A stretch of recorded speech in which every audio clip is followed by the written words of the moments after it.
It's time for Mount Vernon Rams football from WMIX Sports. Rams football on WMIX and WMIXsports.com is powered by the official voice of Rams Athletics, Community First Bank of the Heartland. Welcome back to Personal Banking. Mount Vernon Rams football is also presented in part by Red Lake College. Save thousands on your college education. Log on to rlc.edu. Tyler Toyota and Tyler's Buick GMC. Totally Tyler's. The Medicine Shop of Mount Vernon. State Farm Insurance Agent Tony Wilt. Like a good neighbor, State Farm is there. Second Chance Auto on Route 142 East in Mount Vernon. Winning Edge.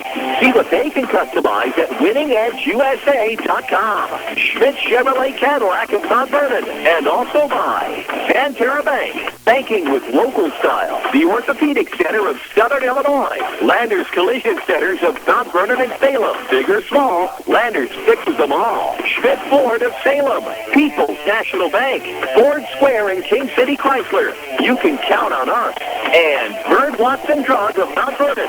2 locations to serve you better. We take you to the WMIX Sports Mobile Studios, driven by Tyler's, where Chris Hugo and Danny Czerwinski are standing by for the Landers Collision Center's pregame show. Mount Vernon Rams football starts now. Homecoming night from J.D. Shields Memorial Stadium as the Mount Vernon Rams look to keep their playoff hopes alive. Good evening, Chris Hugo. Danny Czerwinski is alongside. Jeff Crow brings you the video angles on WMIXsports.com. Hunter Schrader back at the Mount Vernon studio for AM 940 and 94.1 FM. The Rams come in with a 2-4 mark as we head into this Week 7 campaign. South 7 Conference action against the Cahokia Comanches. This is your Landers Collision Center's pregame show. Big or small, Landers fixes them all. Call 1-888-LANDERS. That's 1-888-LANDERS. Danny, as we've talked about in numerous pregames now since the Rams had their 4th loss of the year a couple of weeks ago.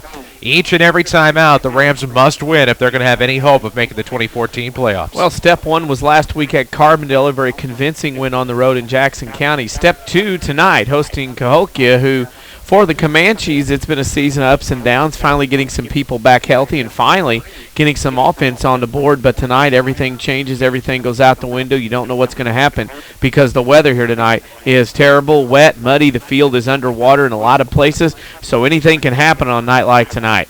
Anything can happen, anything likely to happen tonight. We talked to Jared Shaner on Saturday on the Saturday Sports Show each and every week. It's on AM 940. You can listen to it worldwide at WMIXsports.com. We'll revisit that segment from this past week's episode, and we'll talk to Jared Shaner about what happened last week, how the Rams beat Carbondale on the road 55-14, and what they needed to do this week to stay playoff eligible. It's still to come, but first a quick break. This is Rams football powered by Community First Bank.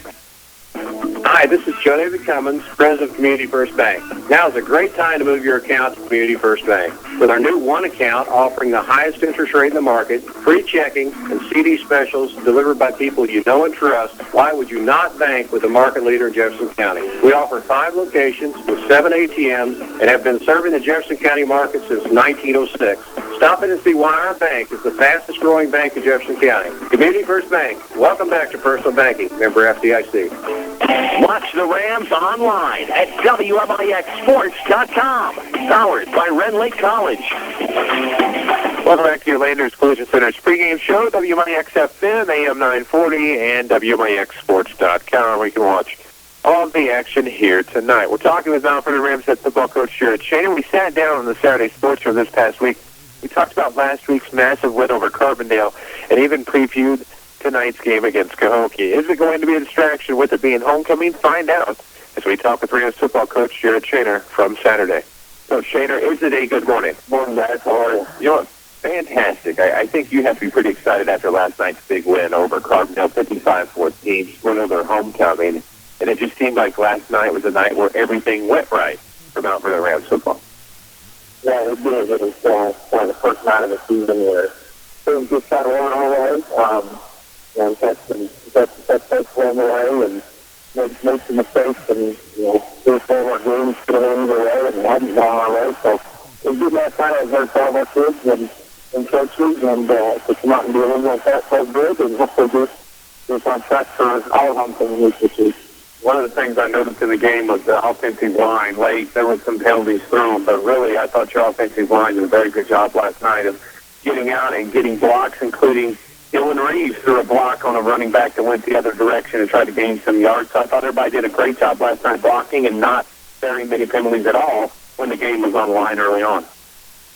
Yeah, I think that our blocking has improved tremendously over the course of the last 3 or 4 weeks. I think it starts with the offensive line, and then, as you said, it really filters down through the rest of the skill positions also. Quarterback position and halfback, both of us really do a great job. They blocked his tails off out there, and I think it might have been the offense that changed direction play, and Dylan came in and got a block. So we worked on that, hard every week, every day in practice, and blocking fundamental drills, and I think they're starting to play off at us there, and hopefully we can continue that. I think you look at the rushing yards your team had last night, over 400 on the ground. Dylan Reeves, Demontez Miller-Gray, Andrew Heiner, Drew Hester all had big nights running for the Vernon Rams offense. But I think the offensive line last night was so huge in that win, so pivotal. They literally paved the way for all those 400-plus rushing yards.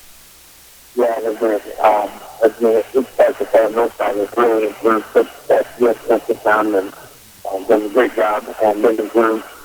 I really think week to week they've gotten better since the beginning of the season. We had two guys coming into the year who had experience and 3 new guys in the line. So I'm very pleased with those guys, and I hope they continue to take steps forward. And they are right now, kind of setting the tone for our offense. They're great. One of my favorite players, and it's probably kind of boring to watch, but one of my favorite players in football is just quarterbacks to me. We call it 10 legs, and there's nothing more demoralizing to the opponent that you can just 6 or 7 guys to point the pass and just move the ball forward and run over a couple guys along the way. It gets our guys fired up and wanting the ball even harder. And both the last 2 weeks, you guys have seen them ran it and kind of snuck out of the pile and scored 1 touchdown on too. Last night in the game, I know that obviously you go to halftime with a big lead. Carbondale comes out and scores quickly, and in that situation, you're not wanting to give the team any kind of inkling. It seemed to me your team last night not only did, but from start to finish played with a different edge about themselves. Did you see that in practice this week heading into the game? Yeah, I think I felt like Wednesday was our physical day now. Because on Monday, so Monday's time to watch the good film and meetings. Tuesday we try not to go, super heavy just because those guys got done playing Monday. So Wednesday's been the day we kind of line up and do after it, and I thought this last Wednesday practice was probably our best practice of the year, start to finish. And, people were very physical and getting after each other, and I think that showed last night. A lot of things great about that win last night, that performance for the Vernon Rams. You go on the road to get your first conference win. You're able to spoil the Carbondale homecoming, and now you come back to homecoming at Mount Vernon on Friday night. You get to see the Cahokia Comanches, the team that lost Centralia last night at home. I would definitely say that right now I'd much rather have the Cahokia Comanches coming to my place than going into Cahokia. Absolutely, that's a tough place to play, no matter what. So, we're glad to home. One of the things that we have to guard against is the homecoming week, and I've already addressed it with the kids last night, and they talked about it again this weekend and after the week. There's a lot of activities going on, and part of the high school experience is enjoying those things, and you remember your homecoming week and the dancing and the games. But I think I've still done as competitors as football players. It's not fair if you don't win the football game, and that's got to be priority number 1 for them. And they can enjoy those other things, and they can go out to the quarterback room, and they can play football, and they can go to the dance on Saturday and take their day back to eat, all those fun things. But priority number 1 in the game focus has got to be beating the Comanches on Saturday night so that everything else throughout the weekend can be that much next week. As a coach, different coaches have different philosophies on homecoming week. Some guys want everybody to go do things. Some guys want, hey, limit your stuff. What do you tell your guys when they come in today and then as in Monday as far as here comes this week? What do you guys tell them as far as you're wanting them to take part and or kind of decide when to focus in football and everything else? So, that's a good question. I'm a believer. It's about time when you figure out who you are and build relationships and learn things about yourself and about the world and other people. And kids are going to enjoy those other things that we have going on. But there's a balance in that. And one time, when it's practice time, when we're watching film, and we're in meetings or whatever, and that's got to be the focus. And not just always, trying to push the what's going on around throughout the week, to think about football and put every mental time into it. So I think there's that balance. I want the kids to enjoy, and we get a lot of kids that come out to the contest game on Tuesday for the girls. We're going to Tuesday night. And, enjoy that and have a good time and be a kid and have fun out there. But again, ultimately, if you don't want to do it on Saturday, then, you look back and you have to make that. So we'll get focused totally on beating the Comanches on Friday. Has the back against the wall mentality been a benefit at this point? It looks like the team, I'm not going to say they were more inspired to come out and play last night. I know anytime that you have the 4 losses and need to keep winning in the postseason, that you kind of have that back against the wall mentality. Has that helped your team, you think? We talked about it. I'm not sure. I feel like our team has gotten better each of the last 2 weeks. And, for whatever reason, most football players perfect. That games are perfectly fluid. All top and Marion, we had chances to win most of those games and we didn't. So I feel like we've improved the last couple weeks and maybe get to this point. We talked about it a little bit, but ultimately we kind of put the approach to the fact that we can't worry about that. The past is in the past, there's no changing it. We can't fast forward to see night Centralia, or we can't think about what if going about Carmel to decide the game to get the pass. Just that place, we challenge each one play at a time, one drive at a time, one advance, one game. So I thought our kids did a good job of that last night. And that's going to be our mantra, I guess, in forward message. Final question for you is our WMIX Sports social media question of the week. This week's question is, what is your biggest driving pet peeve? Biggest driving pet peeve,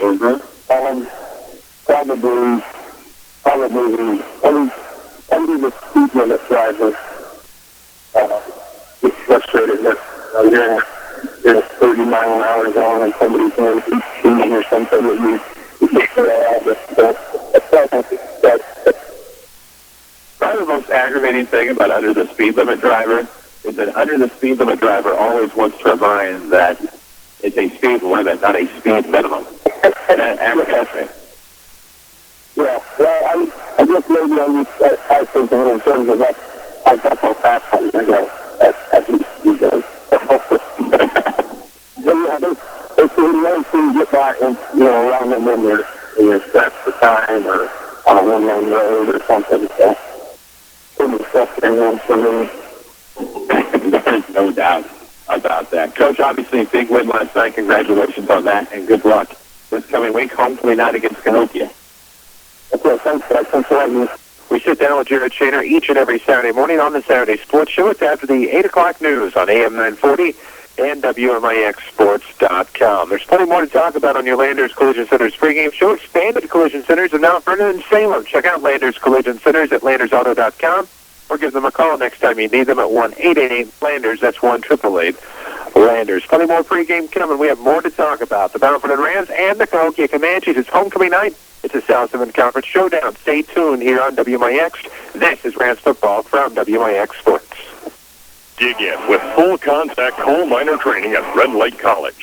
Learn in our new 20,000 square feet coal mine training center. Use real equipment like continuous miners and power centers. And check out the new mine rescue and fire safety training tunnel. Associate degree and occupational certificates available. We're full contact, hands-on coal mining. Real equipment. Real live all the time. What are you waiting for? Call 618-437-5321 and get started. Rams fans, check out the Rams apparel at Winning Edge. They have the largest supply of MVPHS t-shirts, hoodies, golf shirts, caps, bags, and more. If you can't find the right item, they'll customize it for you. In addition to the great selection of Rams gear. Winning Edge specializes in screen printing and embroidery, which are the longest-lasting promotional items. Winning Edge will get you the right activewear for your business, school, or event, and will help you make a lasting impression. Find Winning Edge downtown at 212 South 9th Street, on the web at winningedgeusa.com, and on Facebook. Back to Mount Vernon Rams football, powered by Community First Bank of the Heartland. Welcome back, WMIX, WMIX FM, WMIXsports.com. So glad you could join us tonight, Mount Vernon Rams football. This is your Landers Collision Center's pregame show. The Rams tonight looking for that third win of the year compared to 4 losses. Of course, DC excited to be here, as am I. I'm Chris Hugo. Jeff Crow handles the video for WMIXsports.com. Hunter Schrader back at our studios here in Mount Vernon. Nice atmosphere here tonight. Not a large crowd at this point, but I think the weather may play havoc with that. It is homecoming night here from the King City, and many hoping that a home sweet home could turn into a win here for this Rams team here tonight. Well, Mount Vernon needs 3 more. Week 7, 8, 9. Somehow get 3 more wins and get to 5-4 and get into playoff points. Playoff points shouldn't be a problem, as we mentioned, for weeks. The weather has changed everything in this game. The rains, of course, came in late last night, early this morning, rained most of the day here in Jefferson County. And Mount Vernon's football field right now, we tweeted a picture and actually put it on Facebook. The before shot of J.D. Shields Memorial Stadium's football field. We'll also have an after shot of it to show you what kind of damage is done in this game tonight. There is water standing everywhere in the middle of this field from 20 to 20. The sidelines are underwater, so everybody's going to get muddy, everybody's going to get wet, and everybody down there playing tonight that tackles and falls down is going to get cold and miserable. So this game, like on Monday or Tuesday, you could have thought one way, totally different tonight. Everything is neutralized one way or the other for both teams. Well, we'll see how this plays into the hands or the feet of both teams here tonight. Wet field at J.D. Shields Memorial Stadium. Plenty more to talk about on your Landers Collision Center's pregame show. Big or small, Landers fixes them all. Call 1-888-LANDERS. That's 1-888-LANDERS. Mount Vernon Rams, Cahokia Comanches. Cahokia comes in with a 3-3 mark. They are 500 on the year, and one may have wondered just how good or maybe not so good this Cahokia team was going to be. They were shut out in the Week 1 opener against O'Fallon 16-0, then lost to Alton 21-12. They come back with a nice win, 46-0. They shut out Northwest Academy of Law out of St. Louis, and then they have that barn burner with Marion on the road. They end up losing 41-40, but then back-to-back wins over Carbondale, who unfortunately for the Terriers are winless at this point, and then a win last week at home against Centralia. The Comanches may have a little bit of momentum coming in here tonight to the King City. You have to throw out the first 2 games, really. You're playing 7 and 8A schools in O'Fallon and Alton. You know, and Cahokia played O'Fallon close. They're 3-3. Played Alton to 9 points, 4-2. So, it's, you know, as usual, Cahokia starts out with a tough schedule. The shutout at Northwest Academy gives them confidence. At 1-2, they go to Marion and really realistically should have won that game, lost in the closing seconds. They go and handle Carbondale at home 2 weeks ago. And then last week, what a shocking score this was, that they come and beat Centralia at home by 30. And the Orphans, of course, 4-2, but a weak schedule. So it's Cahokia team number 1, able to get teams their own size to play. 2, getting some people back from injury. And 3, offense finding their ground and their footing here as we head into the final third of the season. And then conversely, you have the Mount Vernon Rams, a team that I thought and think that many believed would be contenders for a 7-2 mark, maybe somewhere around there, but struggling out of the gate. Lost to Taylorville. Some might have seen that going either way to open up Week 1. Come back 1-1, 28-0 win over Charleston. But then games that were oh so close and well within the grasp of a victory. Triad on the road, Alsop at home, Marion on the road. Rams end up coming up short in those, but finally get win number 2 last Friday, 55-14 over Carbondale. You look at what Mount Vernon has done, and if you're on the first tee in golf, you have this thing where you're like, okay, you know, what? How many mulligans can you get on the first tee? You know, it's a friendly game out on a Sunday afternoon, nothing big on the line, and you have several mulligans around the course. Well, Mount Vernon's out of mulligans, and they used all their mulligans. Taylorville at home, probably Taylorville's the better team. Got Charleston. You know, Week 3 went to Triad, had them down for a half, and then, of course, you know, you're sitting there and thinking, okay, you kind of stub your toe in Week 4, you get going, and this is a team that knows exactly what it is. You either win 3 or you're out. They have no more chances. And tonight it starts here in this ball game with Cahokia, a very winnable game, even though Mount Vernon lost last year at Cahokia in an absolute offensive slugfest.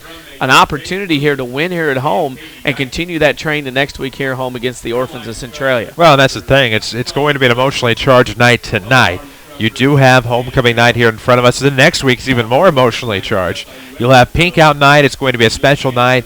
There will be pink rally towels in the stand. By the way, you can still get your WMIX Sports pink rally towels. See Winning Edge at 212 South 9th Street, or come out and see Julie Hayes here at the high school. Give her a phone call. You can find her contact info at mvths.org. There will be rally towels available, hopefully, that night. Just a $1 donation. There's also going to be rally or pink out shirts available for $10 for purchase here. Should also be ways that you can sponsor jerseys. You can find all of that at mvths.org.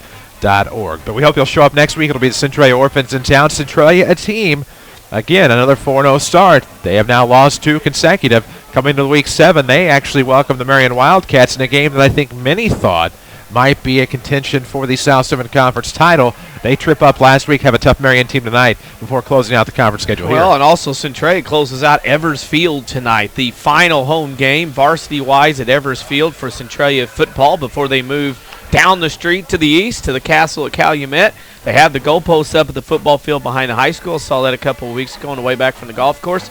So they're starting to get moved in over there. Of course, Mount Vernon will play there next year in week number 8 in 2015. Tonight, an opportunity for Centralia to get back in the winning column. That's a team that kind of is a question mark because you know their first 3 games of the year were not very good competition. They've gotten in the South 7 and kind of muddled around, losing 2 out of their 3 that they have played. See what happens tonight with the Marion team that had to battle interstate backups up to 57 to Centralia. The Wildcats will not be on their routine, and especially the wet, muddy field, what will happen tonight at Centralia. Be very interesting. Of course, the Orphans will rely heavily on Matisse Scott tonight. The Wildcats, we'll see how that fatty offense fares in this wet weather or how much they use that tonight. We have plenty more coming up, plenty more talk about the Mount Vernon Rams and the Cahokia Comanches. We'll also preview some of the games from around the area here tonight. Week 7 is an interesting one. It's going to be interesting here. We need to honor America from J.D. Shields Memorial Stadium. This is Rams football powered by Community First Bank. On a level that no big box chain or mail order service can. That's why Consumer Reports ranked independent drugstores like the Medicine Shop #1 in customer service and satisfaction. I'm pharmacist and owner Eric Black. Did you know that independent pharmacies like the Medicine Shop receive no kickbacks from drug manufacturers? This means that the advice you get from our staff is based only on what's best for your health. Did you also know that we offer access to your medication when you need it? No long waits or hoping that the mailman shows up with your medicine before you run out. We employ local people and pay local taxes, which means a positive economic impact to this community. Finally, we know how busy your life is. That's why we offer free delivery to work or home. Give me a call today and I'll show you how easy it is to switch. The Medicine Shop Pharmacy, 2339 Broadway in Mount Vernon. So give us a call at 242-8776. There's no other Toyota dealership like it in the region. It's totally technical, chic, and totally new. Tyler Toyota. Like car heaven. It's totally brand new. Totally built for you. Welcome to Tyler Toyota, the best car and truck buying experience in Southern Illinois. Totally. We're celebrating the grand opening. Newly renovated and highly celebrated Tyler Toyota. Totally Tyler Toyota. This is Mount Vernon Rams football, powered by Community First Bank of the Heartland. Welcome back, WMIX, WMIXSports.com. So glad you could be here with us as the Mount Vernon Rams prepare for the Cahokia Comanches. This is your Landers Collision Center's pregame show. Big or small, Landers fixes them all. Call 1-888-LANDERS. That's 1-888-888. Landers. Quality conference games going on tonight in the South 7. Cahokia obviously here at Mount Vernon, Altoff at Carbondale. And that's probably going to be one of the ones that more so goes unnoticed due to the fact Carbondale's winless.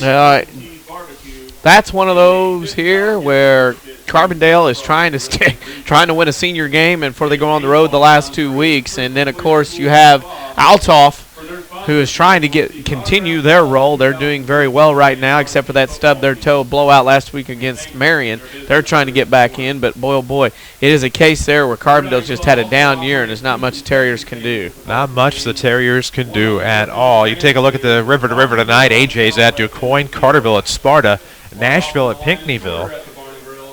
outside of maybe A.J. DuCoin, just because of rivalry's sake, really nothing that intriguing in the Mississippi tonight. Yeah, A.J. DuCoin's going to be a battle. If whoever loses, probably playoff hopes will go down the tubes there. Carterville, as part of the Lions, should win handily in that one unless they have a letdown or a flat down from that big win at Nashville last week. Nashville playing well except for that tough loss at home. A Pinckneyville team that's circling as well this time of year. They are struggling there. So the big game, A.J. DuCoin, a hard-hitting contest, having seen those two teams play over the years. Benton at Massac in the Ohio, Harrisburg and Murphy, Heron at West Frankfort. Really nothing all that intriguing tonight in the Ohio either. No, not really. I mean, you look at Harrisburg, Murphy might be a game for a while. The Bulldogs might be able to touch them for a little bit, but not much. After that, Heron at Frankfort will be a running clock game, even with the weather and field as it is. Benton at Massac's interesting. Can Benton's freshman quarterback go down to Massac and get a tough win at a very difficult place to play? Black Diamond tonight, Fairfield is in Jefferson, actually northern Franklin County at Cesarville, Waltonville, Woodlawn, Johnston City at El Dorado, Hamilton County at CZR, and Vanagorville's at Carmi White County tonight. Chester has the week off due to the forfeit.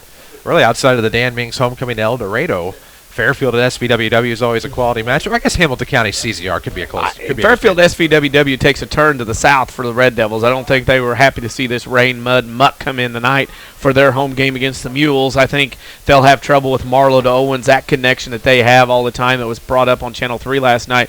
That's going to be a tough one for the Red Devils with the weather. Had it not rained and been so muddy, they really had a chance to win that one at home, but I think tonight they're going to be stymied a little bit in the passing attack. Community First Bank of the Heartland, your community, your choice, your bank, with friends and neighbors on staff who understand your needs. Community First Bank keeps it simple. We need to take a break. We'll come back, get you set for this one. The Mount Vernon Rams and the Cahokia Comanches coming up in just a bit. This is Rams football from WMIX Sports.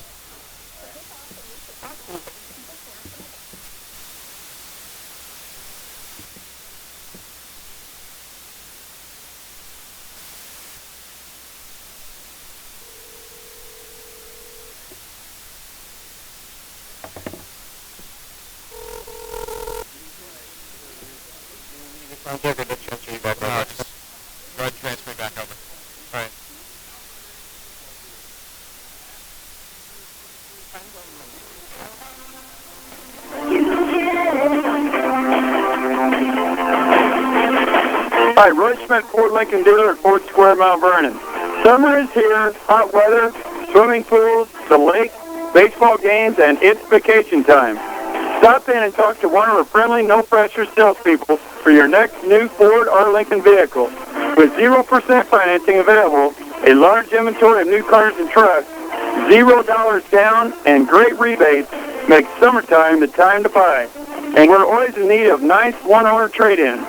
Great staff, outstanding selection, money-saving rebates creates an excellent time to buy now. Thank you for your past business, and come by and see us at Ford Square for your next great deal at 1501 Broadway in Mount Vernon, Illinois, where the best never rests.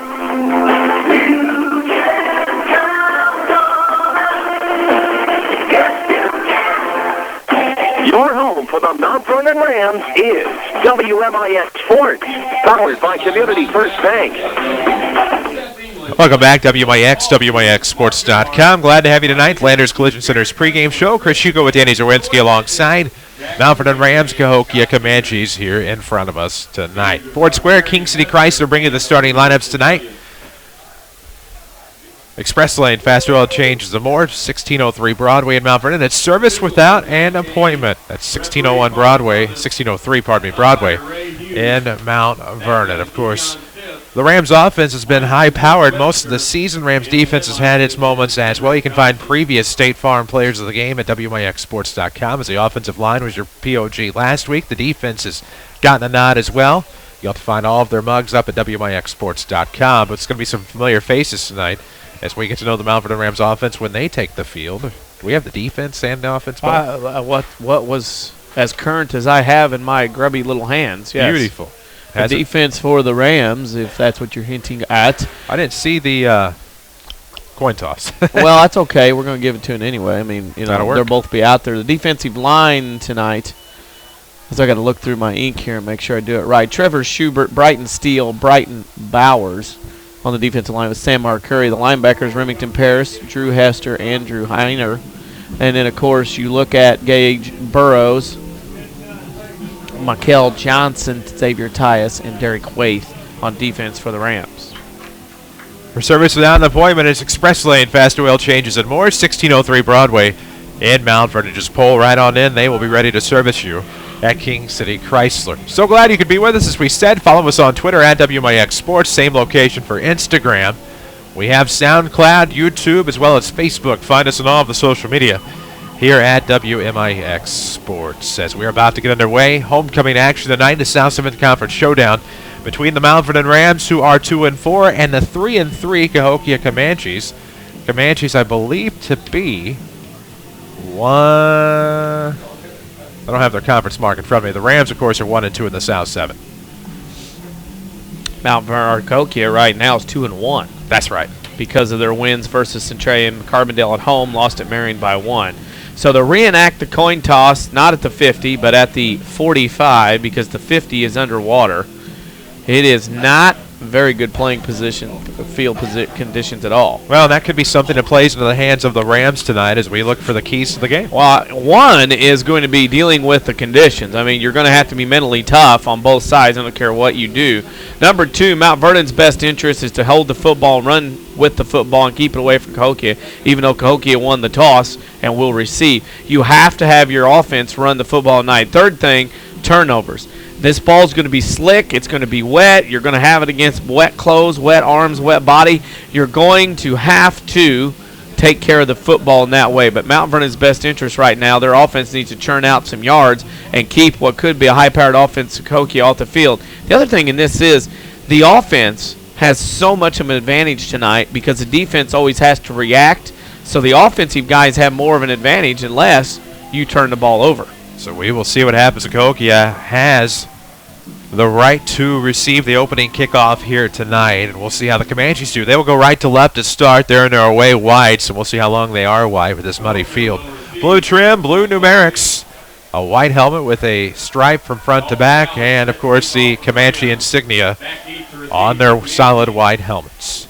The Rams, meanwhile, are in their home blacks, orange stripes on the sleeves, white numerics trimmed in orange. They will go left to right. They have the solid black helmets with the new style Ram logo emblazoned upon the right side. Cahokia has a couple of guys back to return at about the 20 in between the hashes. Now they'll move to the hashes. They have to have a ball. Here, that's a mean requirement. Well, I mean, they were standing all lined up ready to go, and they needed a football. Here we are, Friday night, week 7, 1/3 of the season left, 2/3 in the book. Teams more get eliminated tonight. Mount Vernon needs 3 more wins to get to the playoffs. You are in the right place to find out if they can do it as Dalton McGowan is on to kick off. It'll be Aikens and Lyons back to receive for the Comanches, and this one is going to be a line drive right at Cahokia.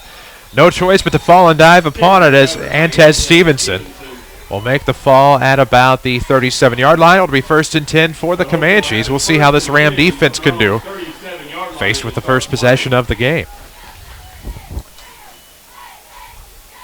The last time you will see the numbers on a lot of these jerseys happens after this play. No doubt about that. And you're going to hear about it right here. WMIX, WMIX-FM Mount Vernon, W243 AVFM Flora, W229 AUFM Fairfield. That is where you are listening to us here tonight.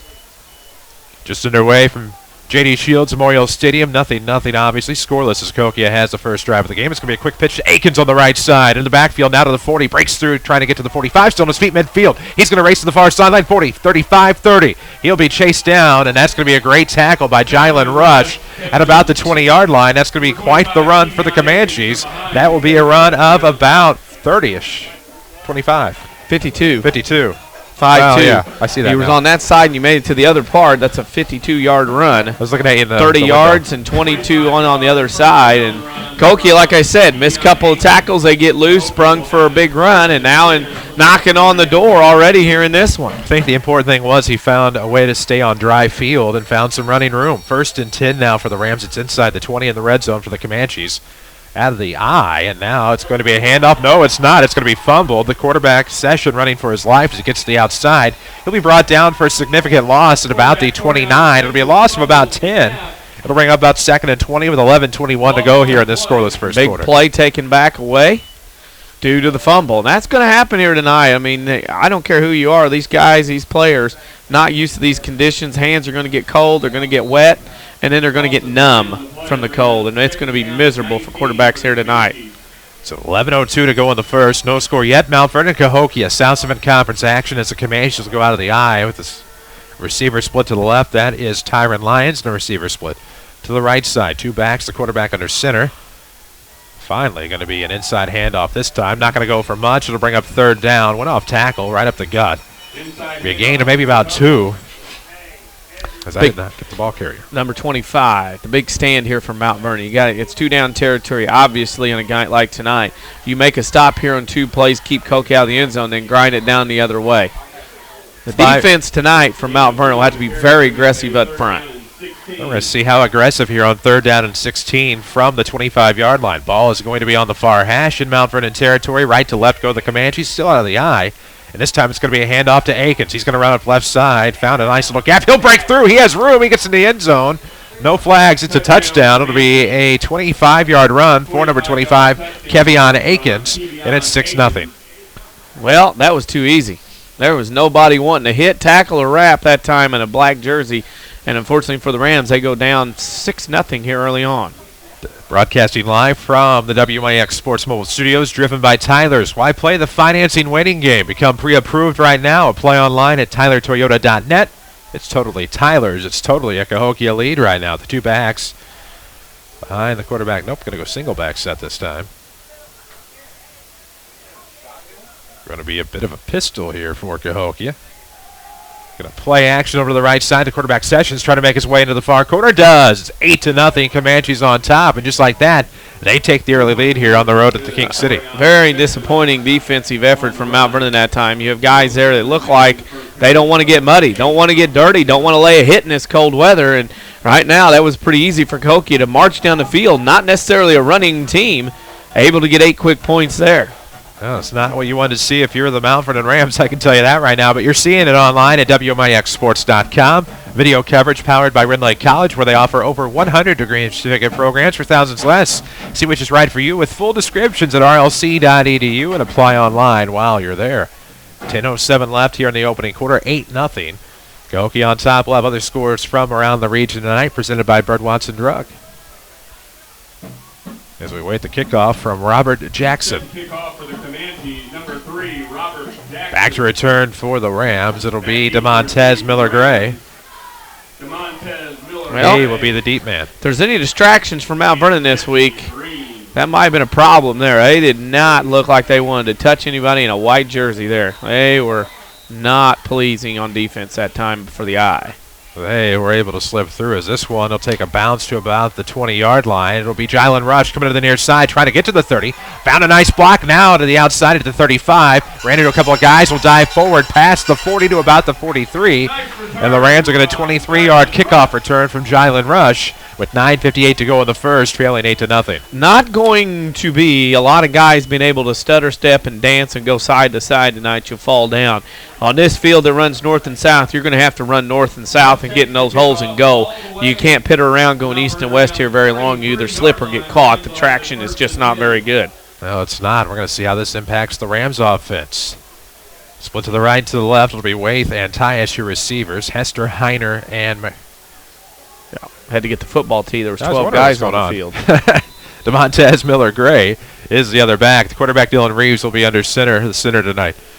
Max Visser, 9:58 left in motion. It was Hester. Reeves going to see what he can get out of the play. He will come near side, near hash, get to about the 46. We'll give him 3. It'll be 2nd and 7 with 9:50 left.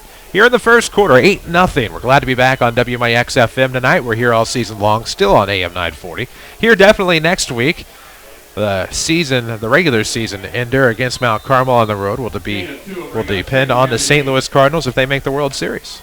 That would be Game 3 that night. Count it. They'll be in it. Oh, come on. That golden horseshoe you talk about. They'll be in it. Split left and right are the Rams. 2nd and 8 from the 45 in their own territory, near hash spot. Hester was in motion, almost slipped up. Heiner's going to get the carry, and he is going to be pushed back. Forward progress would have taken him right back to near the line of scrimmage. But we will see where they spot the football here. It'll bring up 3rd down. We know that. Cahokia scored on the 3rd down. Cahokia means business here tonight. I mean, they're locked and loaded, ready to go. Coach Galladay, for those of you wondering, wearing the white hard hat tonight. He is over there imploring his defense on. Very excited to talk with him before the game, and he was excited about coming here, and I felt like his team had a good chance to come in here and get one on the road. Certainly can't fault them. They have a couple of big games. It's important for them, too, at 3-3. They're looking to get to 5. In motion, Miller Gray from right to left. It's going to be an inside hand. No, it's going to be a keeper for Reeves. He could have a first down as he gets to the left side now at the 40. Almost to the 35-yard line, as that is going to be a gain of roughly 15-ish for the Ram quarterback. Nice put his head handoff down and barreled over a Cahokia defender. Little power running at the end there at time for the senior. And homecoming week has a little extra energy. And now, Mount Vernon in Cahokia territory. So now a nice 18-yard gain on the scamper by the Ram quarterback, Dylan Reeves. Chris Hugo with Danny Czerwinski alongside, in case you've forgotten us, here on WMIX FM, also on AM 940, video live at WMIXsports.com tonight, or an audio-only feed for your listening pleasure as well. The Rams will have a far hash spot on the Cahokia 37-yard line where it's 1st and 10. It'll be Hester in motion. Pitch is going to come to the right side. He's back behind the 40. Now finds the running room with 30 near sideline 25-20. And that is where he'll be pushed out of bounds. It'll be 1st and 10 Rams. If you're not watching WMIXsports.com, let me give you a description of the Cahokia defense that time. They had 4 guys down linemen that time on the football. The rest of the 7 guys, your linebackers and your secondary, were at least 4 yards or so behind the line of scrimmage, and they're all standing up, running and chasing the ball. It's an interesting concept. Not a lot of format or assignment defense here. They go 4 down and the rest go chase. Very interesting alignment that time. Mount Vernon got a big run again. Well, flex bone is what they call it. Split to the right, it's Waite. Split to the left side, it's Tyus. The quarterback, Reeves, will be under center. Heiner, Hester, and Miller Gray are your backs with Drew Hester in motion left to right. It's going to be Reeves flicking it to the outside. Hester's going to lose it, and he will lose the football unless he somehow gets those claws in there to bring it back. And Rams point is if they still have it. And if so, that's a heck of a job on the ground by Hester to get that football back. That's a really good job by Hester because he fell down on the ground short and then had to reach out and touch and get that football. Luckily, he got it in. He got landed on by a couple of Cahokia players, was able to suck that ball in. Lost 5 yards, but the most important thing, he kept the Rams' possession. Well, indeed it is. And, of course, it's slickery for a play like that. We'll see what they do here on 2nd and 15 from the Cahokia 25 near hash spot for this Mount Vernon Ram football unit. Reeves under center, same set here for the Rams. As it'll be an inside handoff to Hester. He will make a nice leap. Gets past the 20. Inside to about maybe the 18. It would be a gain of about 7-ish, maybe 3rd and 8-ish. Coaches always tell running backs the only time you need to leap in the air is near the goal line, try to get the ball across and break that plane. That time Hester decided to jump up and jump across. Boy, when you do that in the middle of the field, you're setting yourself up for a bullseye to take a major hit. Boy, who is going to be our Tony Wilt State Farm player of the game? Find out in our Schmidt-Chevrolet Cadillac post-game show. Tony glad to help your family with all of their insurance needs. Give us office a call. Find them on the web at TonyWilt.com or look for the white State Farm Jeep around town as Reeves is looking for some running room here in the backfield. He's trapped deep, and he's going to get ahead, at least the line of scrimmage. Maybe a gain of 1 after all of that as he kind of ballooned and arced to the outside here on the near side. It'll bring up 4th down for the Rams. 6:30 left to play, trailing 8-0. I'd be curious here if Mount Vernon doesn't try to draw Cahokia off sides here to try to make it 3rd, 4th, and short. It's 4th down. They didn't turn the marker. Now, 4th and that, you have to obviously go for it. No time to try to draw them off sides unless you want to spend a timeout if Cahokia doesn't jump. You can see the coaches from the Comanches over there telling their players not to jump. Be alert of that. Definitely something to be alert about. 4th and 6 now for the Rams. The ball's on the 16 as Reeves got a couple. 6 minutes left to go in the opening quarter. Rams are trailing 8-0. Under center is Dylan Reeves. In motion, Miller Gray. His number not been dialed yet. Yep. Now the timeout as the play clock was getting into single digits. They were trying to send guys in motion, make guys go down from the 2-point to a 3-point stance. Mount Vernon didn't get it done. Timeout Mount Vernon on this very important 4th down. Medicine Shop of Mount Vernon brings you this timeout. Find them in TMS Mobility and Rehab at 2339 Broadway. Dr. Eric Black and staff proud to support the Mount Vernon Rams, the Lady Rams, and the local community. 242-8776 is their phone number. Here during the timeout, first quarter, 5:52 left. It's 8-0 Rams on top, and they were moving the football well. Just kind of stumbled here as they got into Cahokia's red zone. Yeah, kind of stumbled a little bit here. Now have a tough call and tough play here on this one, on this 4th and 6. This will be no easy task here for the Rams to try to get this yardage on this slick field. Right now, the weather's calmed down. It's still breezy and cool outside, but the rain has stopped. So that's a plus here, at least for right now. The rain has stopped here in Mount Vernon. I think they would take that at this point. 5:52 left to go in the first quarter, 4th and 6 for the Rams. The ball is on the Cahokia 16. Near hash spot. Reeves, the quarterback. Deep back is going to be to Montez Miller-Gray, and maybe hoping that he can get a nice run here. As this is going to be a pitch to the left side. Can he get the yardage? He's trying to break for that far sideline. Nope. But is he brought down before he gets to the marker at near the 10? He got to about the 11 from where we last saw. It's going to be up to the spot of the football. It's going to be close over there on that far sideline. All the players looking at it. Boy, it is. I mean, it is close. It's shorter and close. Yep, didn't get it. Missed it by a yard once they put the football down. Needed 6, got 5 on his first carry, and a turnover on downs. Well, Cahokia is going to have nice speed coming out of the secondary, and the secondary able to catch up with Miller-Gray as he was trying to get to that sideline and had a nice little seam as he got past the far hash, but it ends in a turnover on downs. 1st and 10, Cahokia. It'll be on their own 11. 5:43 left in the first quarter. They lead 8-0 here as Rams football is presented by Community First Bank of the Heartland. Welcome back to Personal Banking. It'll be Lions split to the left side. They'll have a man in the slot on the right, split to the right. Quarterback Torian Session will be out of the pistol, and this time it's going to be a handoff, and there's plenty of running room there for Akins as he is going to find himself short of a first down. Going to be about a 9-yard gain up the right side as he was looking to break away at the sideline, and it'll be 2nd and 1. They have picked up definitely something on that Rams left side of the defensive line, because that's where they're getting a lot of their runs, which would be the right side of the Cahokia line. Definitely blowing out that left side of the Rams line right now, and really some major issues for Mount Vernon over there. 2nd and 1 for the Comanches. Far hash spot as they go right to left. It'll be on the 20. 8-0 is their lead. Pistol still, 2 on the left this time. This is going to be another handoff. Akins is going to come near side. He has the first down. He's going to bounce away. He's at the 30. He's going to break forward to the 40. He's at midfield. He is going to be gone. 40, 35, 30, 25, 20, 10, 5. Touchdown. Comanches are going to make it 16-0, barring a flag on the 80-yard run by Akins, who continued well past the scoreboard. 80-yard touchdown run was going to go Bo Jackson versus Brian Bosworth on Monday Night Football with the run, and right now he's been the offense, and with 4:51 to go in the first quarter, it's all Cahokia here so far. It is all Cahokia at this point. 14-0 is the score. 4:51 left in the opening quarter with 5 Jefferson County branches and responsive quality service for all of your accounts. Community First Bank would like to be the first to say, welcome back to Personal Banking, member FDIC. Some close games around the region tonight. This one, hoping to keep it close if you're the Mount Vernon Rams, trailing by a pair of touchdowns after the 80-yard run. They're going to go out of the eye, and now they're going to have a timeout. It's presented by the Medicine Shop Pharmacy, 2339 Broadway in Mount Vernon. Dr. Eric Black and staff, as well as his staff at TMS Mobility and Rehab, proud to support the Mount Vernon Rams as well as the local community. Class of 74 here tonight on homecoming night. 40 years for the class of 74. Yep. Good times.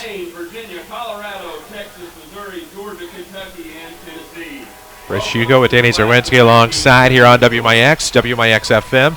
Video tonight at WMIXsports.com. Multitasking. I would say. Yeah, trying to help out some of our friends. Well, yep. 4:51 left. Cahokia going to go for 2. Up 14-0, looking to make it 16-0 if they can convert. 2-point conversion here, go up 16 would be death knell. Well, it looks like Session under center, the quarterback. Inside handoff, and unscathed is a fullback this time. 2-point conversion is good. And go figure, wouldn't you know it, not on the roster. Mm-hmm. As Cahokia will go for 2, they'll get it at 16-0. 4:51 remaining in the first quarter. The Comanches. Scores just trying to roll in from around the region. They'll be brought to you by Bird Watson Drug. 2 locations in Mount Vernon, 34th and Broadway, 12th and Main.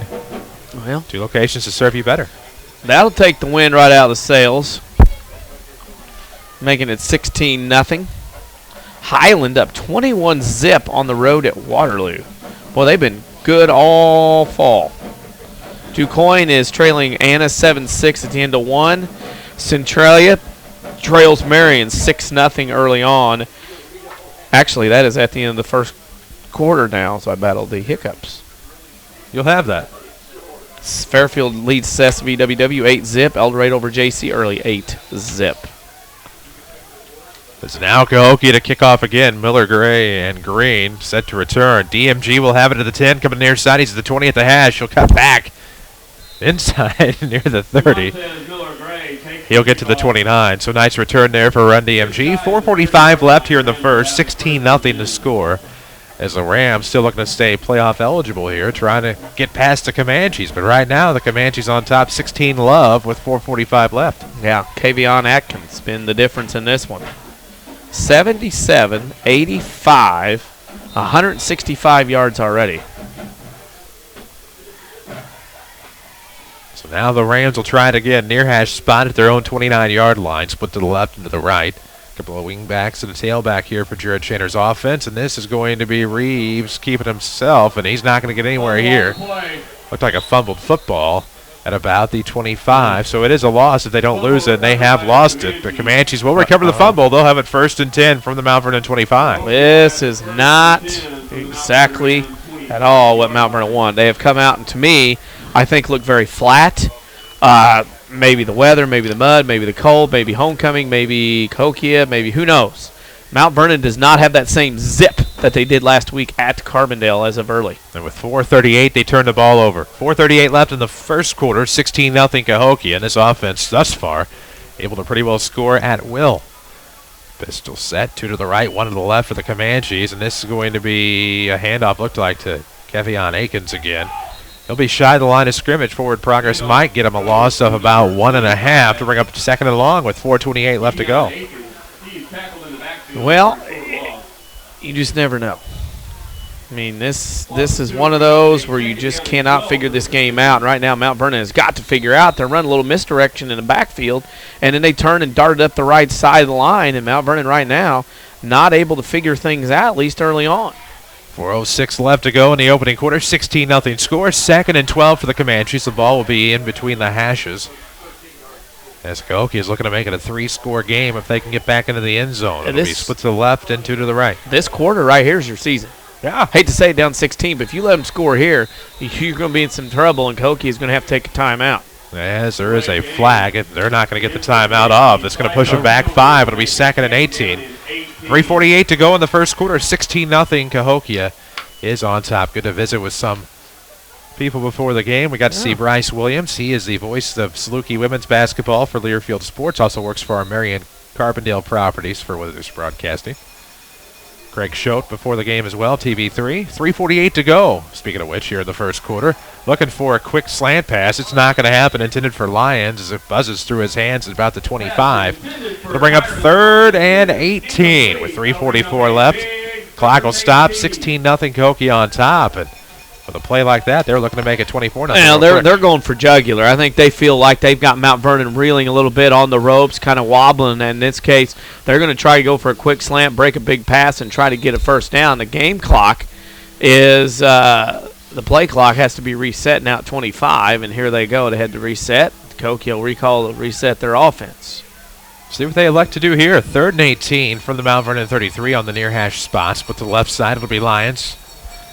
Looks like that's Miller split to the right. Out of the eye for the quarterback under center. Flick to the right. Is this going to be Akins again? He's looking to get to the 35. At the 30 outside, he's at 25. Finds running room 10. High steps it in the end zone. 33-yard score, and it's 22-0. I mean, the guy on the end for Mount Vernon right now is kind of being very passive. He's kind of sitting there doing this and taking the block, and he's not trying to get around or shed that block. He's letting the block get to him, and every time you do that, that's going to be a problem. Going to be a problem indeed, and going to be a bigger problem if they can't stop the 2-point try. 22-0, 3:35 left to go in the opening quarter. And for the Comanches, I mean, you get this win here tonight, you're 4-3. You have Altoff next week in South 7 rivalry week, but you got to win that one. Otherwise, you're looking at U-High in week 9, and I'm not going to say that's not a winnable game for Cahokia, but it's sure going to be tough. Heck, Altoff's going to be tough. That's assuming they could hang on here tonight. 3:35 left, going for 2 out of the eye. It's going to be Akins again getting the pitch. It looks like he might get in. No, he's just short. Rams come up with a nice stop, and that'll keep it to 22-0 with 3:35 left to go in the first. Interestingly enough, of course, if you're tired of all this Cahokia offense, maybe you're tired of big corporate banking. You have a choice in Jefferson County. Community First Bank is at home in Dixon, Woodlawn, and Mount Vernon. Welcome back to Personal Banking. Member FDIC. Community First Bank is the official voice of high school sports here on WMIX. Homecoming night from J.D. Shields Memorial Stadium. Cahokia looking to spoil that, doing a good job so far. That, I mean, a lifeless Rams bunch right now, in my opinion. Now, I could be wrong. They're just not into this game like you would think they would be with homecoming and what's on the line. And hard to keep your momentum and emotions up for the whole week. But, boy, this one right now is not good for Mount Vernon. You can say that again. No, don't want to. How's that? Absolutely. As the kickoff is ready to ensue, it'll be Robert Jackson kicking off. Miller Gray and Green set to return. See if it gets that far here with 3:35 left in the first. Rams trailing 22-0. Nice kick. It'll tail to the near side and over in at the 10. Jesse Green looking for the 20. Between the hashes, 30. He gets the 40. He's looking to break some room at the midfield, 45. He's at the 30, 25, 20. And he'll break the tackle. He is going to score. 90-yard kickoff return for Jesse Green. No flags. The Rams back within 2 touchdowns. 80-yard touchdown return. That'll maybe breathe some life into the Rams. Call me crazy, but he was from the 10. 90 yards. I had him from the 10, which would make it 90. 22-6. Well, 90-yard kickoff return. If the offense can't do it, then may as well maybe special teams or defense. You know. We'll see what they can do. Got to score somehow. And it's got to have something. Something's got to breathe life into this Rams outfit right now because they're just being dominated in so many phases of the game as they go for an extra point here. And this is a critical extra point for the Reds. Oh, fake it, 2-point. Good play. Looking for it here in the end zone, finding himself wide open as Derek Waite. And what a play. The cadet giveaway is Dylan Reeves, usually not the PAT man on the kick. And what a classy gesture by this Rams offense to get back within 2 touchdowns, 22-8. They'll take it. The special teams helps them out.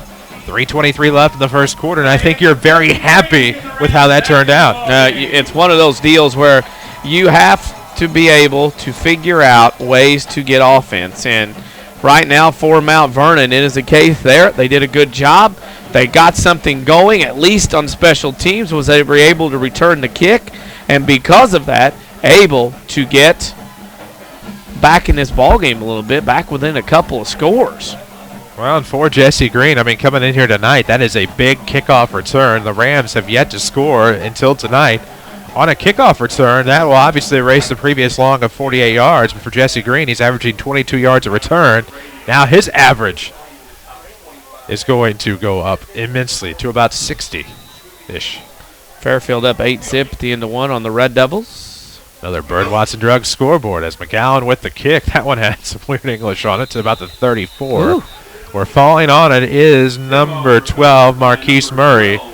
And with 3:22 left in the first, Cahokia will have it 1st and 10 from their own 34. Well, this is definitely not an offensive, or I should say a defensive extravaganza. Nobody's wanting to hit, more like flag football, take off and run. We'll see how the rest of this game goes. Always bank on your hometown team. Community First Bank, home of the 1 account, featuring free checking and high-yield interest. Remember, FDIC split to the left side. This will be Lions. Out of the eye for the quarterback session under center. Split to the right side. This is going to be an inside handoff. Akins again. Why not? He's been successful thus far on the ground as he'll get to about the 35. Plunges into a big mud puddle at the 36. It'll be a gain of about 2, 2nd and 8.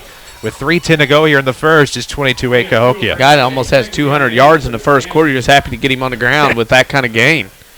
That's almost like a moral victory at this point against him. That sure seems to be. Rams' lone offense came from the special teams. Nice return for Jesse Green here tonight.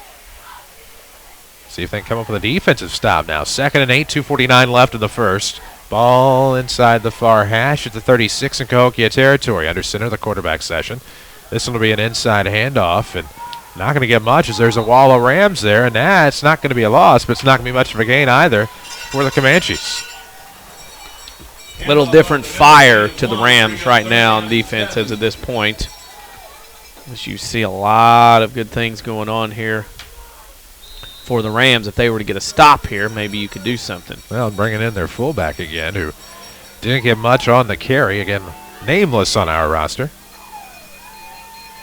Numberless, too, on the roster because there's no 29. 3rd and 7 now for the Comanches. 2:06 left to go in the first. 22-8 the score out of the eye, split left and right. Rams stacked in the box. It's going to be Akins now to the near side. No, this is 29 again getting the carry. Breaks to the near sideline, 45. Leaps a guy at the midfield. He's at the 40. Still at the 30 on his feet. Near sideline, 20, 15. Shy of the 10. No, that was Akins again. I'm sorry. That's just a dirty 25. So he goes 23 yards plus 35. 35 and 23 is 58. Yeah. Another 58 yards for him? Yep. He's a fantasy stud tonight.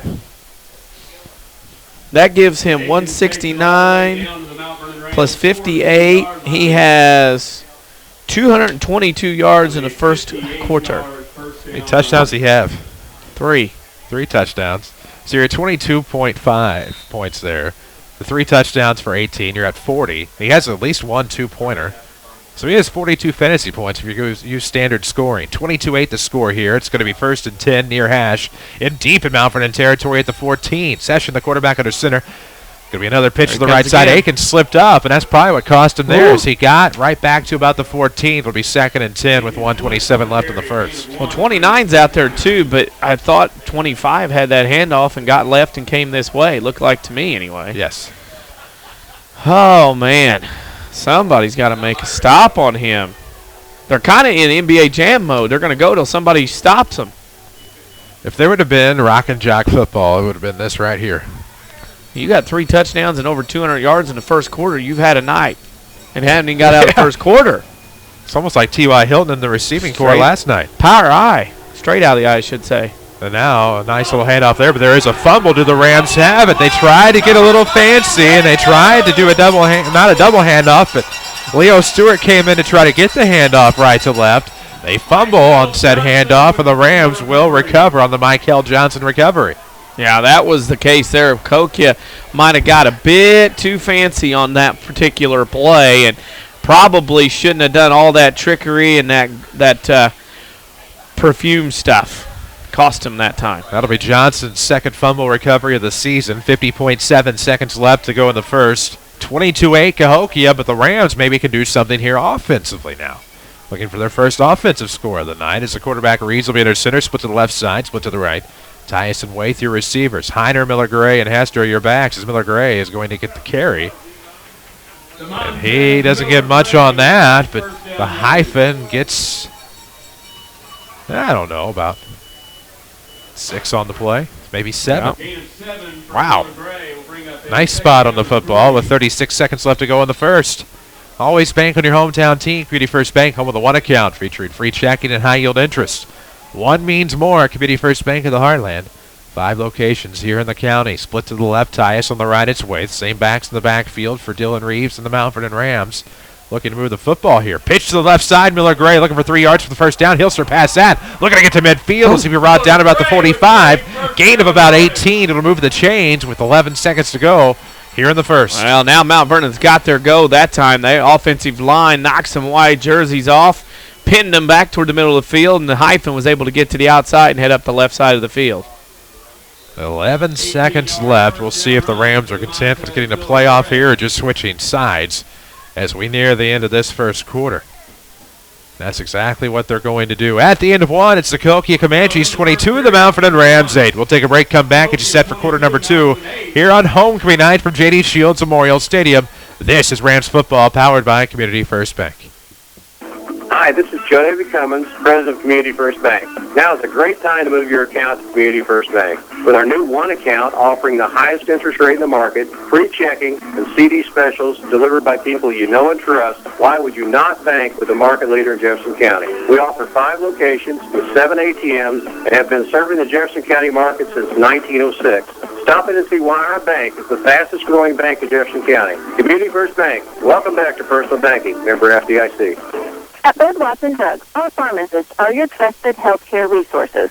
As part of our commitment to you, we are offering free health screenings this Friday at Bird Watson at 34th and Broadway from 3 to 6 p.m. Screenings include blood pressure, cholesterol, blood glucose, and more. When you stop by, get your flu shot, as Bird Watson offers flu shots every day. Don't miss this exciting opportunity. Stop by 34th and Broadway and visit the Health Mart bus. Bird Watson Drugs, caring for you and about you. Streaming worldwide at WMIXSports.com. This is Mount Vernon Rams football from WMIX Sports. Welcome back in time for the second quarter. Rams will have split left and right. The quarterback, Reeves, looking to keep it himself. First play from scrimmage at quarter number 2. First and 10 from the 44. He'll get about 5 to the 49. It'll bring up second and, well, not a favorable spot compared to what I saw, but it'll be a gain of 3, second and 7 now with 11:45 to play here in this first half. Community First Bank of the Heartland is the official voice of high school sports here on WMIX and WMIXSports.com. 5 Jefferson County branches, Mount Vernon, Dix, Woodlawn, and Ida. Welcome back to Personal Banking. Member FDIC. Rams had a decent first quarter from a special team standpoint, but the Comanches outnumbered that with their offense. 220-plus yards for Akins, the running back, 3 touchdowns, and it's 22-8 Cahokia. It's going to be a pitch to the near side. Miller Gray's at the sideline, pushed out after first down yardage. He got past midfield, obviously, to about the 45.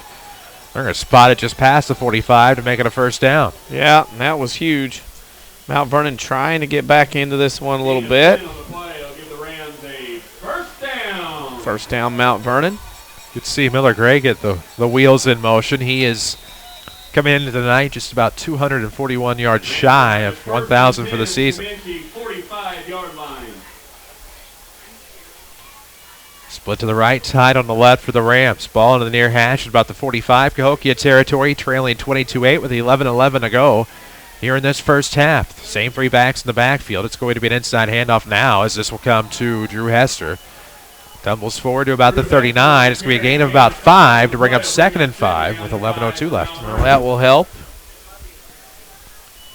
WMIX Sports Mobile Studios driven by Tyler's. Browse Tyler's new Toyota inventory at tylertoyota.net. See how much you can save with the Tyler Toyota e-discount. Totally Tyler's. Second and 5 on the near hash for the Rams going right to left in this second quarter. Ball on the 40. 10:40 left to go here. Second quarter action. Reeves, the quarterback, under center. Nobody split off this time. Hester in motion. Pitch is going to go to the right side. The officials see something they don't care for, and there is going to be a play stoppage as a motion penalty on the Rams. It'll bring up second and 10. First penalty on the Rams. 5 yards. From the Comanche 45-yard line. 22-8. It's been 3 touchdowns and 200-plus yards in the first quarter for Kevion Akins. They've given the Comanches this unprecedented 22-8 lead. Rams get a 90-yard kickoff return from Jesse Green, and that changed the complexion in a hurry. 10:20 left to go in the first, and the Rams looking to capitalize on that momentum that Green created. They got a fumble defensively. Recovered that, and here they are. Second and 10 on the near hash. Between the hashes, rather. This is just inside where the hash used to be. Less than 10 minutes to play here. Once this play is done, it's going to be a double handoff coming to the near side. Miller Gray going to shake a tackler, and all of this for not much, as there's going to be a flag at about the 48. Well, back to the line of scrimmage with Miller Gray. No gain. On the play, there is a penalty flag in the backfield. Is it a hold or is it a face mask? We'll see. Face mask would be nice. Face mask would be big. However, a nice nonchalant little flick toward the Ram side that leaves me wondering if they're not going to say a hold. We'll see. 9:57 left to go here in the first half. 22-8 Cahokia on top, and it is going to be a hold on the Rams. The penalty will be declined. It'll be 3rd and 10. Will be 3rd down and 10. Interesting. Holding on Mount Vernon. I would take the play. Yeah, I'll decline that thing. That's just me, though. So 9:52 to go here in the second quarter. 22-8 your score. Split to the right side. Waith on the left. It'll be Tyus. Miller Gray, Heiner, Hester, your backs for the quarterback. Reeves under center. Actually, that's Rush. Rush slips, and it's going to be a pass over the top. There it is. That's going to be DeMontez Miller Gray at the 20, 15, 10, 5. Touchdown. 45-yard completion to DeMontez Miller Gray. Dylan Reeves makes the throw over the top. And there is DMG for a catching touchdown. And it's 22-14. Well, that was surprising given the weather conditions. But it works out. Mount Vernon back in this one quickly.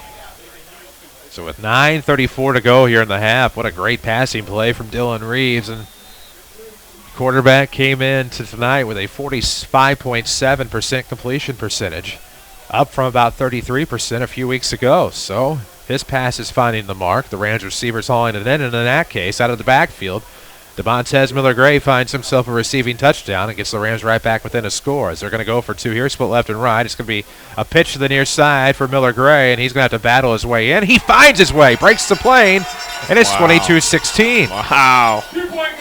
We have offense and plenty of it. And Mount Vernon has pulled himself off the mat.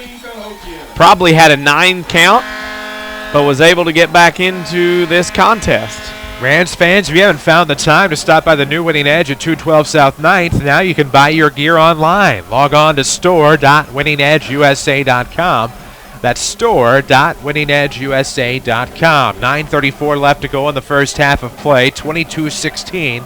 The Rams the Rams deficit cut to 6. Hell, Mount Vernon's back in for the long run, it looks like. I mean, it's too bad they had to wait till they got down the first whatever, and now here they are back again. It's a tremendous, tremendous comeback. Not completed yet, but boy, Mount Vernon's drugged themselves off the mat. And it all started with a Jesse Green kickoff return for a TD, and then Michael Johnson gets his second fumble recovery of this 2014 season, which in essence led the Rams to a defensive stop, obviously, as they gained possession. But a nice drive for Mount Vernon. 9:34 left to go in this first half, and the Rams will kick off to Aikens and Lyons for the Comanches.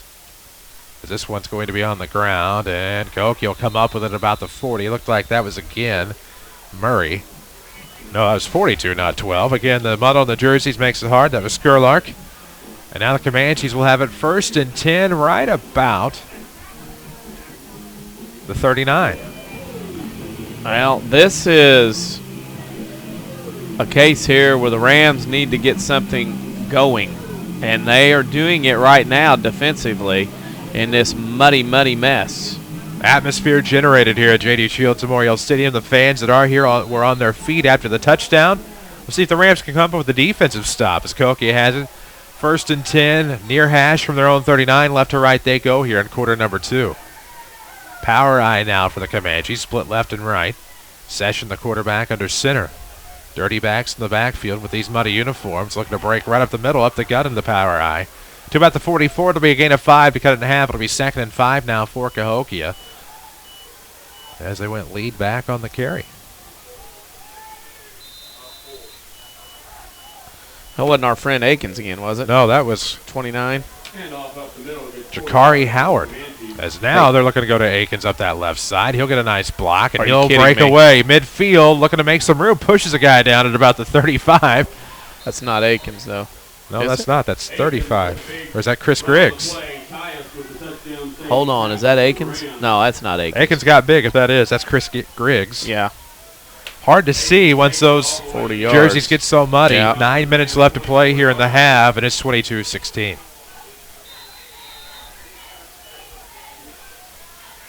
Well, Mount Vernon had things going, and now their defense had kind of went to sleep on them again. We're going to have to do something. Scoreboard updates stop can happen here tonight, presented by Bird Watson Drug. Take comfort with 2 respiratory therapists and feel confident with 24-hour oxygen services at Bird Watson Drug. Find them at the corner of 12th and Main in Mount Vernon. Power eye again, handoff right up the middle. Just a quick leap forward by the ball carrier, as that was 2nd and 6. Still can't see who had the ball carrier. Yeah. Freelance substitutions here for the Comanche running back core.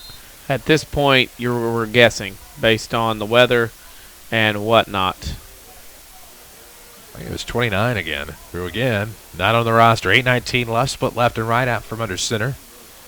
Quarterback inside handoff. Isn't going to go. Actually, no, it ends up in more than what it looked like it was going to end up. Looked like it was just going to be a couple of meaningless yards. It'll be a gain of 5 to bring up 3rd and 1 with 8:08 left to go here in this first half. Couldn't tell who that was. We'll have a Tony Wilt State Farm Player of the Game later on at WMIXSports.com. You can find all of our previous players of the game there, presented by your State Farm agent. Glad to help your family with all of their insurance needs. Give Tony's office a call. Find him on the web at TonyWilt.com, or look for the white State Farm Jeep around town. 3rd and 1, far hash from the 15. Cahokia deep in Mount Vernon territory, as it looks like they may have the first down rather easily here. Get 3 yards on the carry. As again, Cahokia has subbed out a couple of runners. So it'll be 1st and 10, 7:40 left to go in the first half, 22-16 the score. As the Rams are back within a touchdown, Cahokia looking to march it right back down the field. Well, it is a game, and you got to step up here as Cahokia gets another first down. That's the bad part. Under center, this is going to be a handoff coming. This is not Akins. To the right side it goes between the hashes. It's going to be a couple yards, maybe 3, to bring up 2nd and 7-ish with 7:15 to play in the half. Yeah, big gain there.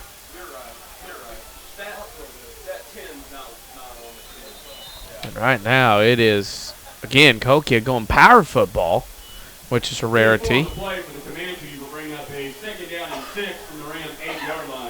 So they'll split off Miller to the right. Lyons to the left side for this Comanche offense. Sessions, the quarterback, will be under center. 3 backs as this one is going to be Griggs. Griggs will get the pitch, almost loses it, and now he'll break 3 tackles as the Rams take a couple to bring him down, but it'll be a loss of 1, and that'll bring up 3rd and 11. Much better pursuit that time by the Rams to get on him and then gang tackle as they all jumped on there at the same time. Several black-shirted Rams getting over there and doing that and getting things done. 6:20 left to play here in the half, 22-16. Rams down 6, looking to come up with a stop here. You know, Cahokia likely to go for it on 4th down if they can come up with a stop. We'll see what happens. Community First Bank of the Heartland. Welcome back to Personal Banking, home of the one account. It's free checking with high-yield interest. Log on to CountFirstBank.net to learn more. Split to the right, into the left. They'll go tight end as well, out of the eye.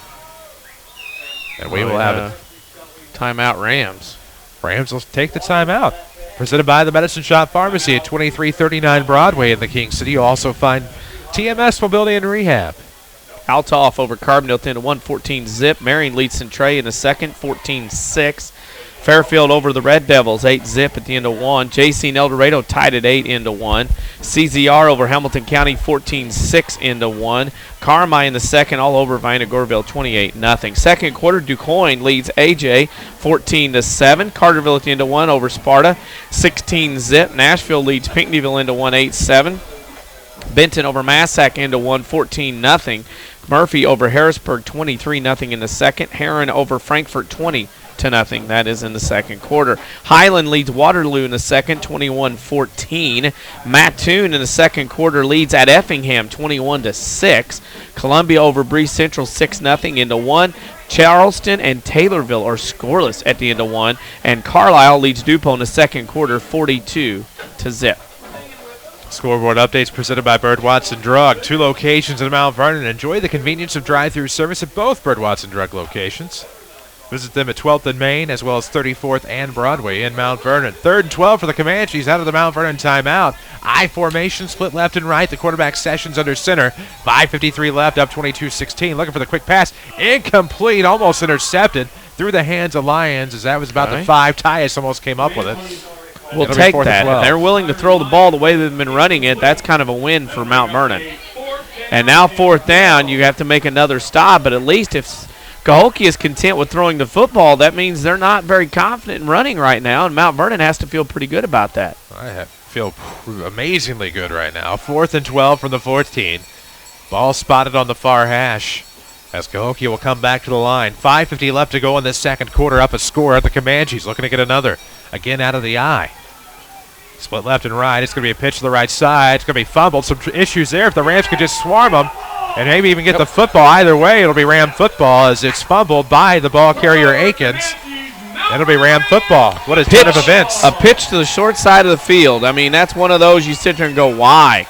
You know, and for Cahokia, you have to sit here and go, why would you want to do that? Pitch him to the short side. They did it. He dropped it. And now the problem is Mount Vernon has the football. The problem for Mount Vernon, they have a long way to go. Cahokia misses an opportunity. The Rams could score and tie and get back into this one here at the end of the half. Well, they could, and we shall see how this one progresses. 22-16 the score. Rams down 6, but they have the football. 1st and 10 from their own 20 ball in the far hash. They go right to left with 5:43 to go in this first half. The quarterback Reeves under center. See how they decide to go with it here in motion, and this is going to be a pitch coming to the near side. Ball carriers Miller Gray. He's at the 20, looking to break around and bend at about the 25. It could be a gain of 5, depending on where he stepped out of bounds. Maybe even a gain of 6 to bring up 2nd and 4, and they may give him more than that. He got more than what I thought he could get coming all the way around and trying to use his speed to get going. But man, oh man, it is one of those where Mount Vernon lucky at this point. And boy, Mount Vernon right now, you could use 5.5 minutes to march down the field. You got 1 timeout left. You can get some things done. Head into halftime, either tied or in the lead when you were down at one point 22-0. Think of that. It's interesting to think about. 2nd and 3 for the Rams. Near hash spot on the 27 in their own territory. Under center Reeves, and he's looking to keep it himself to try to get the first down. And how much forward progress did he get? Did he get a no-gainer? Shaner won't like no gainers. No, sir. Interestingly enough, video at WMIXsports.com is powered by Red Lake College. Over 100 degree and certificate programs for thousands less. See which is right for you with full descriptions at rlc.edu and apply online while you're there. They're going to move the chains. Okay. All right. SHG leads Landfair 42-0 in the first quarter. First quarter took 49 minutes. Dang. It'll not take that long in the second half. That's quite a bit of time. And somehow that was a first down for the Rams. I'm a little mesmerized by the spot of that football. 1st and 10, 5:06 left in the half. The ball on the Mount Vernon 29, near hash spot. Cahokia stacked in the box as they're looking to make running room here on the near side for Miller Gray as he will get to about the 35. About, I say, because I don't think he necessarily got to that particular yard marker. Stepped out of bounds before that, and it's going to be 2nd down here for the Rams. Well, catch problem. And Mount Vernon plodding their way down the field, so that's okay. Chilly night here in the King City. Yeah, 5 yards. We were shocked as well. I cannot believe 5 yards on the play, but spots friendly here on this particular possession. 4:53 left to go in the first half. Split to the left side and to the right for Dylan Reeves, the senior quarterback. Same 3 backs in the backfield in this Flexbone offense with plenty of time to try to get a score here as Hester's going to get the call, and he's not going to get much. It'll bring up 3rd down. Hand off to Drew Hester. Gain of 1 will bring up 3rd down. Well, it's 22-6 Marion at halftime over Centray at Evers Field in the window in front of our friends at Centray, our sister station. The window fell out at the booth. Nice. Appropriate that it falls out on the last night the facility is going to be used. Maybe Rockin' Ryan Roddy will get that as a keepsake. That's what he's hoping for. He's got in his sights, I believe. Split to the left and to the right for the Rams. That being Tyus the left, Waith right with 4:17 to go in the quarter. In motion is Hester, and there's going to be a penalty. Yep. Cahokia jumps. Jinx. And Ryan and the Rockin' Rhino will have that window in it before it's over. And Mount Vernon gets a first down, their 7th of the half, and now with 4:14 to go, you have to feel pretty good that Mount Vernon's starting to maybe, instead of going straight up the ladder, they're starting to edge out a little bit. And we had a nice, candid conversation with Coach Shaner last night at the Lady Rams volleyball match versus Lovejoy, and I think this is the kind of the drive that he was hoping for, the kind where you can rattle off quite a few minutes off the clock and be productive while doing that. And if the Rams could score, that's exactly what this drive would be. 41-yard line is the spot, still in Ram territory. Near hash, 1st and 10. As this is going to be a little bit of trouble on the handoff. Jesse Green gets his number dialed. And not going to go for much here. Ran into his own man, and that didn't do him any favors. And pushed back by a wall of Comanches. It'll bring up 2nd down for the Rams with 3:40 left. Didn't work much, did it? Not that one. Well, Mount Vernon's going backwards here. Time starting to dwindle. 3:33 to go. Of course, Mount Vernon will have the ball to start the second half. Would be nice to score here and then score again to start the 3rd quarter, would it not? Would be. Uh-oh, there's been a nick to Ross Owens, a.k.a. the Ross Bomb. It's 8-8 Fairfield and SVWW. It's down to our south. We'll talk with Mike McKee tomorrow on the Saturday Sports Show. We'll talk with Jared Shaner as well. 8:08 until 10 o'clock on AM 940 and WMIXsports.com. We hope you'll join us. 3:08 left to go here in the first half. Rams under center. It's the quarterback, Dylan Reeves. He's looking to pass, looking for the fade. Almost lost the football. Yep. They did lose the football. He dropped back to throw, Chris, and when he went back and had it coming forward, it fell out. It dropped straight down out of his hand, and unfortunately for him, it's a fumble, and now Cahokia will take over. Cahokia quick to pick up that football as they were rushing the pocket. And now with 2:59 left to go in the first half, it's Cahokia's turn to try to build this lead. 22-16 the score. 1st and 10 from the Mount Vernon 35. And now it'll be a near hash spot for Cahokia as they look to score again. Can the Rams come up with a big stop? They will have the football to start the second half. Split to the right side is Miller. On the left, it'll be Lyons. Out of the eye for the quarterback who I have is Wayne Grant, number 10 now into the game. This will be a handoff, a nice off-tackle run left side. Looks like that's Akins again as he will get past the 30, about the 26, maybe a gain of 8-ish. Another 8 yards. So he, by my count, has 220 yards now rushing in the first half if we have identified the running backs properly with the mud and gunk on the jerseys. Yes, sir. Quarterback into the game again is Wayne Grant, a 5'9 sophomore. If the roster I do have is accurate, it's split to the left and the right. Man in the left slot, 2 backs out of this pistol set now for Cahokia. Handoff will come to a new carrier. This is going to be Marquise Murray, and this won't be much, and this is coming back on the holding penalty. That's coming back 10 yards. I called it. I grunted it out. I could see it there. The left tackle kind of just took it. It was like a prom dance or homecoming dance. Got the gal, grabbed the shirt and jersey and pulled it right to him, and they started dancing along, and right in front of the head official who was sitting there looking at it, had a great view. So it'll push it back 10. 2:15 to play in the first half. 22-16 the score. We'll have your Second Chance Auto halftime show coming up. We'll talk about the first half that currently is, but was. See if the Rams can keep it at 22-16 or maybe get a turnover and a TD to tie it up. We'll see what happens. Ball will be all the way back to the 39-yard line. 2nd and 16 for the Comanches. 2:05 left to go, so a 4-yard gain turns into a net 6-yard loss after the penalty. Quarterback out of the pistol. It's going to be another handoff to number 12, Murray, as he broke to the left. Doesn't get much, and this will bring up 3rd down with 1:50 left. 3rd down at about 14. Short gain on the play will bring up.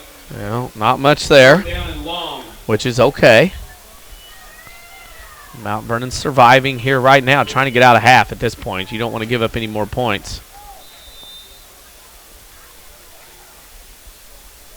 WMIX, WMIX-FM, Mount Vernon, Marion, Effingham, and all of Southern Illinois. A free service from Withers Broadcasting. We're near the top of the 8 o'clock hour. 3rd and 14 for Cahokia. They fumbled the football. I think they recovered the fumble, but it'll be 4th down now for Cahokia. Center exchange issues there that time for the Comanches. And that'll stop and stymie them as they call a timeout. So Cahokia calls a timeout.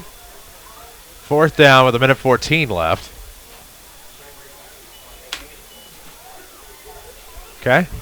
Not sure why, but they did. It's presented by the Medicine Shop Pharmacy. Dr. Eric Black asks no questions. He just supports the Mount Vernon Rams and the local community.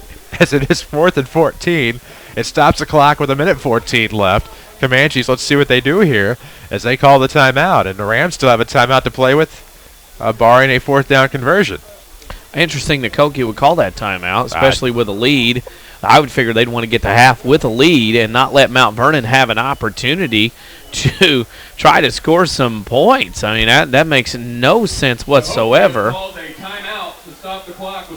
But, again, that's, you don't know what you're going to get into. You don't know what the thought process is, and they're going to try to get another point. They want points. Their team likes to score points. They're going to go at it again. 4th and 17 for the Comanches. 4 wide receivers set for the quarterback. He is looking well downfield. Where will this one be?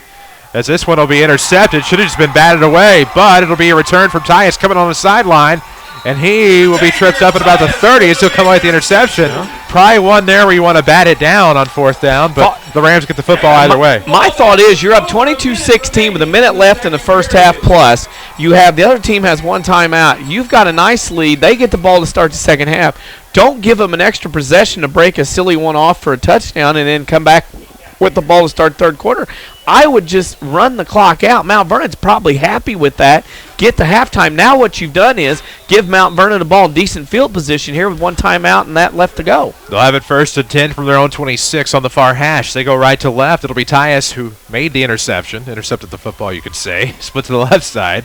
And now it's going to be a pitch coming to this near side. Miller Gray has some running room at the 30. The coaches are up here are happy as he'll get to the 32. Coaches. Oh, we got to have somebody block somebody. Well, that too. Hopefully that didn't come out. It's a reach out and touch somebody kind of night here in the box. Well, we hope down there that Coach Belichick Jr. is getting ready for Cincinnati. We think he's getting ready. But that was their case. Mount Vernon had some prairie grass to run on there and down the field, and one block that didn't happen. Yeah. Cost them, and they had to call a timeout. Now they burned their final timeout. Now they have to figure out ways to go down the field here. What is it, about 65 yards in 50.9 seconds. Well, some of the coaches may not be happy, but Dr. Eric Black is, because this is a Medicine Shop timeout. 2339 Broadway at Mount Vernon. Call 242-8776, the Medicine Shop. TMS Mobility and Rehab. We are glad to have them back as our timeout sponsor for another year. And glad that they continue to support the local community. If you're Mount Vernon here, obviously Miller Gray, maybe a play, use him as a decoy. Yeah. And maybe try something with somebody else just to kind of see if Cahokia is watching. Because it looked to me on that last drive and now this one, they've got a guy that's watching Miller Gray everywhere they go. Probably not a bad plan. I watch him on WMIXsports.com through my monitor. So can you. Or listen to us right here on 94.1 FM at AM 940. We already took care of the top of the hour stuff. It's just now 8:01. Mount Vernon band here tonight throughout the elements. Cheerleaders throughout the elements. Props to them. As it's 2nd and 8. Pitch is going to go to the right side this time. They go to the opposite way. Cahokia closing in on Miller Gray. As there's going to be a flag as he gets to the sideline, but I'm afraid that's not going to be a friendly flag with 43.6 seconds left. It is second. Who knows? That was a 2-point takedown in the mud puddle at the 28. And it's a hold, and it's a definite hold. It'll work out to be an 8-yard holding penalty on Mount Vernon, but boy, oh boy, that hurts as well. Nobody happy about that one. The orange and black, they're getting ready for homecoming festivities here at halftime, king and queen. And we'll see what happens here. Mount Vernon keeps shooting themselves in the foot. 43.6 seconds to go, moving towards Cahokia's goal line. You have to be careful here. You want a big play. You want to score so bad you can't stand it, but you don't want to do something silly back here and give Cahokia the ball to short field with several seconds left. 22-16, Cahokia on top. Rams with the football. Big loss after the penalty. It'll still be 2nd down and nearly forever as the Rams looking to get a score. They will have the football to start the second half. Quarterback reads under center, split left and right with 43.6 as this is going to be a handoff coming up the middle. It may not go for much. Miller Gray can break loose. He comes to the near side. He's going to have to get a block. He does. He'll get to about the 30. Great play. Out of bounds. Steps out of bounds at about the 31. It'll be a gain of 13-ish. And that'll bring up finally, we believe, 3rd down allegedly. And you see the thought process. Once he busted loose and got to the outside, he got another nice block from Xavier Tyus running interference. And then you could see the football IQ take over for the hyphen. He knew he had to get out of bounds, get as much as he could, but knew when a time was done, get out of bounds and stop the clock. It's a very smart headsy football play by the hyphen, Miller Gray. Coming up on your Second Chance Auto Halftime Show, we'll have scoring and stats. We'll have a Bird Watson Drug scoreboard update. Might give you a contender for your Tony Wilt State Farm Player of the Game. You'll want to stay tuned here on WMIX and WMIXsports.com. 3rd and 5, near hash spot on the Ram 31. This time it's going to be Reeves rolling to the right side on the run. Not going to pass. He's going to keep it on the ground, trying to get to the sideline. He's going to have some running room as he gets to about midfield. Could be a flag, yep. And this will be a late hit. Yep. Unsportsmanlike penalty on the Comanches with 25.7 seconds left in the half. 22-16, but the Rams going to get some yards tacked on to the end of the play. Reeves got about 20 there on the run, got out of bounds. A late tackle, a sling from behind the shoulder pads down, threw him down, slid across under the bench. Another 15 yards and a 1st down. Coach Galladay across the way. That's the hard hat steam coming out from him. Not happy from his defense. They're playing the clock, and then they give Mount Vernon not only 20 but 15 more. And now Cahokia will have to defend the short field as Mount Vernon's at the Cahokia 40 with 25 seconds left. Interesting. It'll be 1st and 10, Cahokia 40. It'll be on the far hash, right to left. Will go to the Rams here late in the second. Late in the second quarter, late in the first half, if you will. Always bank in your hometown team, Community First Bank. Home with a one account featuring free checking and high yield interest. Member FDIC. Split to the right, it's Waite. On the left, it's Tyus. He had the interception to start this possession. Everybody's loaded up to the left side to probably block for this man, DeMontez Miller-Gray. He's going to be at the 40, looking to break at the 35. He'll get out of bounds. At the 35. Not a bad. I have no issue with that. It's a 5-yard gain, 2nd and 5, but he gets out of bounds quickly to stop the clock when he saw the play wasn't going to develop. And that's a smart play, and that's something that he understands. Again, not only a great runner and understand it, but a great football IQ as well. And as a senior, you understand, you see that go on. 2nd and 5 for the Rams. Now it comes to the near side on the near hash. 2nd and 5, 35-yard line is the spot. Cahokia territory, 19.5 seconds left. 22-16, Cahokia on top, and it started as 22-0. The Rams have 16 unanswered points here in the first half. We'll see what Dylan Reeves can do under center, split left and right. In motion is going to be Hasters. It's going to be over the top again, and that one, as caught up in traffic, was Miller-Gray coming up the middle. And it's going to be 3rd down and 5 with 15.9 seconds left. That's not a bad play. I mean, I don't mind that play. It looks good. It's not a bad play, and you keep things marching, and that's important. Even though you take a chance with 15.9, no timeouts, that's not a bad call there. I like that call to keep the honesty here as they try to clean that football off there at the. Oh, they're going. Well, no, they need another football. Need some dry balls apparently. Well, if the ball boy got caught off guard, now they're going to have to use a wet waterlogged ball. That'll get him fired real quick. I wonder if the ball boy took our advice for the other side, though. Well, the home ball boy, if he has them for both teams, he drops the other team's footballs on the ground by accident. That's what we told him. You got to have the home team football ready to go. Ball on the 35. Going to be a quick pitch to the left side. Miller-Gray, what can he do? He'll quickly get out of bounds and didn't have much on it. This will bring up 4th down with 12.1 seconds left. And if you're the Rams, do you just want to try to launch one downfield here? Or we'll see what happens. Community First Bank of the Heartland is the official voice of high school sports here on WMIX. As Miller-Gray runs for no gain. It'll be 4th and 5 from the 35. The ball on the near hash, right to left go the Rams as they're in Cahokia territory. With just 12.1 seconds left, you got to be proud of the effort here in the first half. They trailed at one time, 22-0. Coming back from the land of a bad homecoming to, hey, you know what? We get score here and/or start the third quarter with the ball. We could do something. As this will be Reeves under center, but he loaded up to the left, but split left and right. As this is going to be a quick turnaround play. Slant, it's going to be incomplete, and this will be a turnover on downs. With 8.9 seconds left, it was underthrown to Tyus at about the 25-yard line. So, and if Cahokia's not going to have much time, but I've seen him go pretty long, pretty quick. If you're Cahokia, you take a knee and you go into halftime. At least that's what I would do, but what do I know? I don't think they'll do anything that silly. Hey, you never know. Maybe try to catch people off guard. 8.9 seconds is a lot of time when you're pretty quick. 35-yard line is the spot. Near hash for the Comanches. They go left to right. Split 2 off to the left side, 2 off to the right. For the quarterback, Wayne Grant, also a member of Coach Galladay's reserve secondary. Single back set as he is looking to underthrow to the near side. Quickly pushed out of bounds. The pass is completed to Quantez Miller. With 1 second left. That's bad clock keeping. That's bad clock keeping to stop it at 6:10. That's how people get fired on home teams. Oh, timeout. Timeout is probably actually rung up with about 1.2, so that was a very favorable stop here for the Rams. Nashville no complaints here. Pinckneyville 22-7 at the half. We're going to have a bevy of scores with the extended halftime going on, so we'll have that. I missed that down there. 1.5 on the clock. Uh-oh.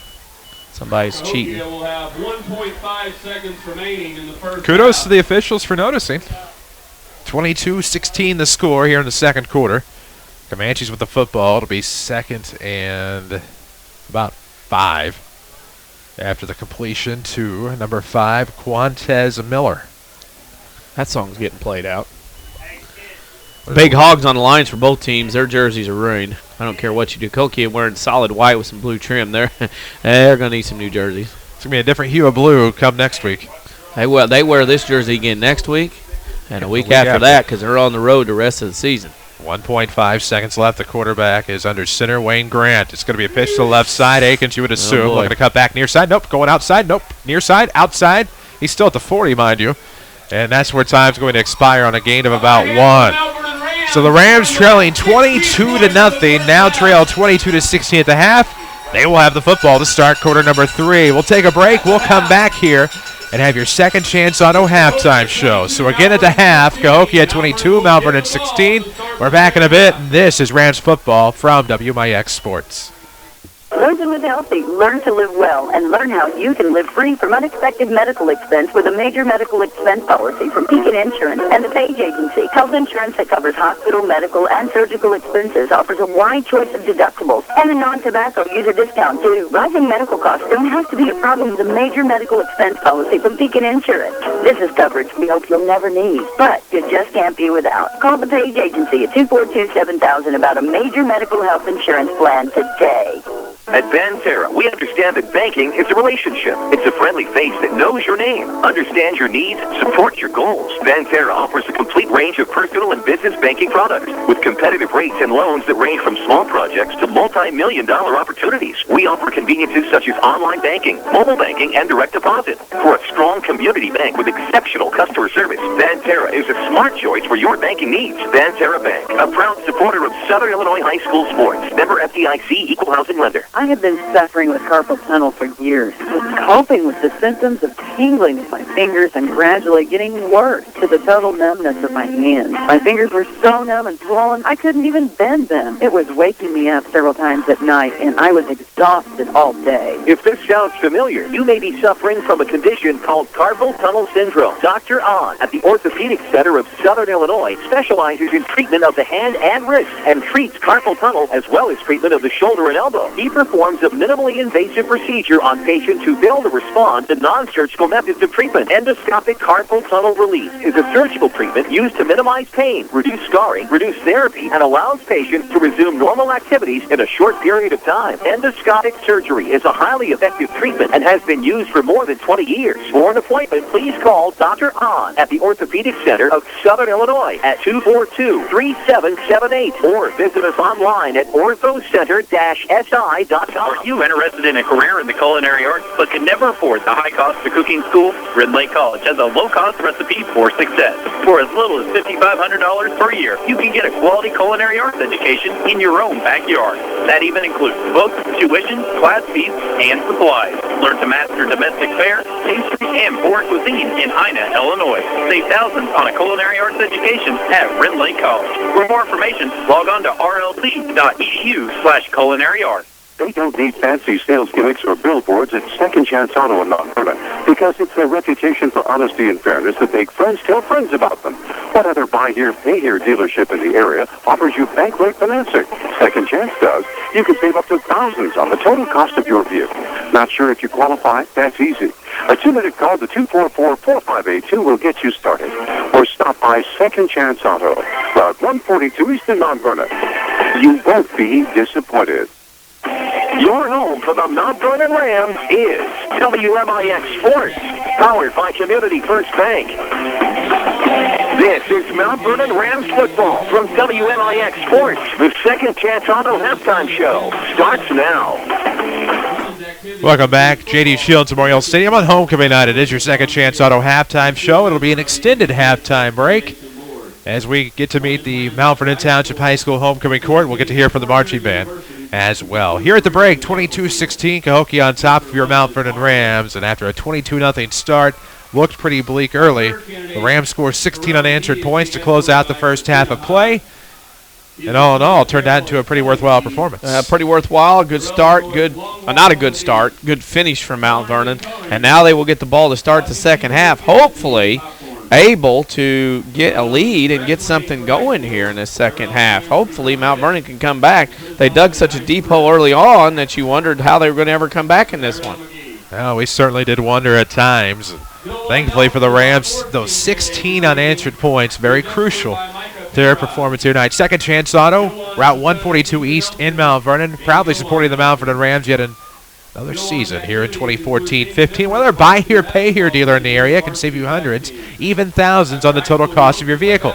Second Chance Auto can. Stop by their impressive lot and find out more. Second Chance Auto, Route 142 East in Mount Vernon. We'll take a break. We'll come back. We'll have some scoring and stats from the first half that was. It's Cahokia 22, Mount Vernon 16 after 2, and this is Rams football from WMIX Sports. Auto Mart of Salem is your local buy here, pay here car dealer. My name is Matt Collier, and I am the manager of Auto Mart in Salem. If you're in need of a vehicle, no matter what your credit history is, we accept all credit applications. You buy here, you pay here. It really is that simple. Contact me, Matt Collier, next to Schmidt Ford of Salem. Call 548-8611. Find us on Facebook or go to automartofsalem.com. Rams fans, check out the Rams apparel at Winning Edge. They have the largest supply of MVTHS t-shirts, hoodies, golf shirts, caps, bags, and more. If you can't find the right item, they'll customize it for you. In addition to the great selection of Rams gear, Winning Edge specializes in screen printing and embroidery, which are the longest-lasting promotional items. Winning Edge will get you the right activewear for your business, school, or event, and will help you make a lasting impression. Find Winning Edge downtown at 212 South 9th Street, on the web at winningedgeusa.com, and on Facebook. Find exclusive audio on SoundCloud. This is Rams football from WMIX Sports. Welcome you back, WMIX, WMIX FM, worldwide at WMIXsports.com. Chris Hugo with Danny Czerwinski. Hunter Schrader is back in the Mount Vernon studio. Jeff Crow taking care of the camera for the video tonight at WMIXsports.com. Here after 2 quarters at J.D. Shields Memorial Stadium on homecoming night, the Cahokia Comanches lead 22-16. We have your score and stats here on your Second Chance Auto halftime. Well, they're quick and sweet. The Cahokia leading 22-16. First down's pretty even. Mount Vernon 8, Cahokia 7. Turnovers, though, were a little different. Mount Vernon had 4, Cahokia had 3. Penalties, Mount Vernon only 2 for 13, while Cahokia had 4 for 35 yards. Rushing department, Cahokia, obviously 275 yards rushing in the first half. Kavion Atkins leading the way there, and Mount Vernon had 123 in the first half. Passing, though, went to Mount Vernon 45-5, which adds up to 168 yards total for Mount Vernon, 280 yards for Cahokia, which gives you the halftime score, as I said. Mount Vernon trailing Cahokia 22-16. There's some scoring and stats here at the half on your Second Chance Auto halftime show. We need to take another break. We'll come back. We'll have more to dissect on this first half of action from J.D. Shields Memorial Stadium. Again, 22-16, Cahokia leads here at the break. This is your Second Chance Auto halftime show. Mount Vernon Rams football from WMIX Sports. Bad luck. Some people were just born with it. Hi, this is Chase Landers with Landers Collision Centers of Mount Vernon and Salem. We all know that someone who has that cartoon cloud hanging over their head, getting rained on whenever the sun is out. The full moon is their worst enemy, and if something can be spilled, dropped, broken, tipped over, or lost, it will somehow happen to this person. Landers Collision Centers has seen it all. Whether you turn the wheel too sharply backing out of your garage and tore the front end off of your vehicle, crunched your undercarriage running over a curb, or clipped your fender pulling into the ATM, Landers Collision Centers has your back, and we certainly won't judge. As a direct repair facility for many insurance companies, we take care of just about everything, even getting you into a temporary vehicle while we restore yours. That's Landers different. Top to bottom, big or small, Landers fixes them all. Come see us in Mount Vernon and Salem and ask us about free detailing for the life of your vehicle. Or call 1-888-LANDERS. That's 1-888-LANDERS. There's no other Toyota dealership like it in the region. It's totally checked out, chic, and totally new. Tyler Toyota. Like car heaven. It's totally brand new. Totally built for you. Welcome to Tyler Toyota, the best car and truck buying experience in Southern Illinois. Total. Totally. We're celebrating the grand opening. Newly renovated and highly celebrated Tyler Toyota. Totally. Tyler Toyota. Back to Mount Vernon Rams football, powered by Community First Bank of the Heartland. Welcome back, WMIX, WMIXsports.com. The Rams trail Cahokia by a score of 22-16 here at the break. This is your Second Chance Auto halftime show, which buy here, pay here dealership offers the largest selection of quality, dependable vehicles in one location at a great price and family owned and operated for 35 years. The answer is Second Chance Auto. Stop by their impressive lot at Route 142 East in Mount Vernon. 22-16. Rams trail Cahokia here at the half, and what a first half it started out. Cahokia gets 200-plus yards, 3 touchdowns on the ground by Kavion Atkins. Rams come back at 16 unanswered points, get a couple of turnovers, turn it over themselves, but close out the first half down to score and have the football to start the second half. It's one of those where at 22-0, 8-0 you were worried, 16-0 you were thinking, 22-0 dire. At that point, it would have been very easy to fold and go, Okay. This season might be over. Mount Vernon was able to force their way back into it, 22-16. Had an opportunity the first half to maybe tie or take the lead, didn't. But now have the ball to start the third quarter. They got to feel like they got a second, third, fourth, fifth, and an infinite breath of wind in there and back in their sails to try to come back and win this ball game here tonight. Well, they do, and it's definitely a breath of breath. How about a breath of fresh air for the Rams? Copyright is what happens when you do that. Well, yeah, I getting to sense that. But anyhow, you take a look at what they're able to do. Have the football start the second half. Pretty happy about that effort. And as you look and start to see some of the things going on around the area tonight, as some of the other games from around this area start to take shape, it'll be pretty clairvoyant as to what's going to happen in weeks 8 and 9 as we take a look at our Bird Watson Drug scoreboard. Not the offensive slugfest that we had last week in Week 6 in Southern Illinois. Altoff at the half leads Carbondale on the road 17-zip. Marion on the road leads Centrae at 22-12. And, of course, Cahokia on the road leads Mount Vernon 22-16. So all the road teams in South 7 winning at the half. Fairfield and Cesarville or Waltonville Woodlawn tied at 8 at the half. El Dorado over Johnston City at the half 16-12. CZR leads Hamilton County 21-6 at the half, and Carmi over Vienna Goreville 36-zip at the half. DuQuoin leads AJ 14-7 at the half. Carterville over Sparta end of 1, 16-0. Nashville leads Pinckneyville at the half 22-7 on the turf in Perry County. Benton on the road with another big win going on at Massac 26-0 Rangers nearing half. Murfreesboro over Harrisburg 22-0 at the half. And Heron leading West Frankfort 42-0 at the half. That's interesting. All shutouts on the Ohio Division side. Some of the games of interest surrounding Mount Vernon. Highland over Waterloo at the half, 31-14. Mattoon leads Effingham, 21-13 at the half. Columbia over Breeze Central, 18-0 at the half. At the end of one, last report, Charleston and Taylorville were scoreless. Carlisle over DuPont, 14-0. And Lawrenceville leads Edwards County, 33-0. That's a Bird Watson Drugs scoreboard. Find comfort in one of Bird Watson Drugs' mini lift chairs. Allow Bird Watson to find the perfect fit for your maximum comfort. Stop by Bird Watson Drug at 12th and Main in Mount Vernon. We need to take another break. We'll come back. We'll talk more about the first half, preview the second half. It's a Rams trail Cahokia at 22-16 here at halftime. This is your Second Chance Auto halftime show from WMIX Sports. Job? Go get it with scores of programs that take 2 years, 1 year, or even just a few months to complete. Red Lake College is your gateway to a career you'll love. From nursing to coal mining, from computer programming to cosmetology, and everything in between. Red Lake College is affordable, convenient, and ready to get you trained for your new job fast. Call us at 618-437-5321 or visit us at rlc.edu. More Americans are on the move today than ever before. One of the most popular modes of transportation is the motorcycle. Motorcycles take us to our jobs, school, to the beach, and all around the country. If you're a bike rider, your Pekin Insurance Agency, Page Insurance on Crownview in Mount Vernon, wants to make sure you have the best insurance protection while you're riding. Ask about the money-saving auto cycle discount and the experienced driver discount, too. Call Page Insurance at 242-7000 today about motorcycle insurance from Pekin Insurance. Watch the Rams online at WMIXsports.com. Powered by Red Lake College. Welcome back to your Second Chance Auto halftime show. Rams football is presented by Community First Bank of the Heartland. They are the official voice of high school sports here on WMIX. 5 Jefferson County branches, but the important number is 1. It's 1 checking. Free checking with high yield interest. 1 means more. Community First Bank. Welcome back to Personal Banking. Follow us on Twitter at WMIX Sports. You can find us on Facebook, Instagram as well at WMIX Sports. We're on SoundCloud, YouTube.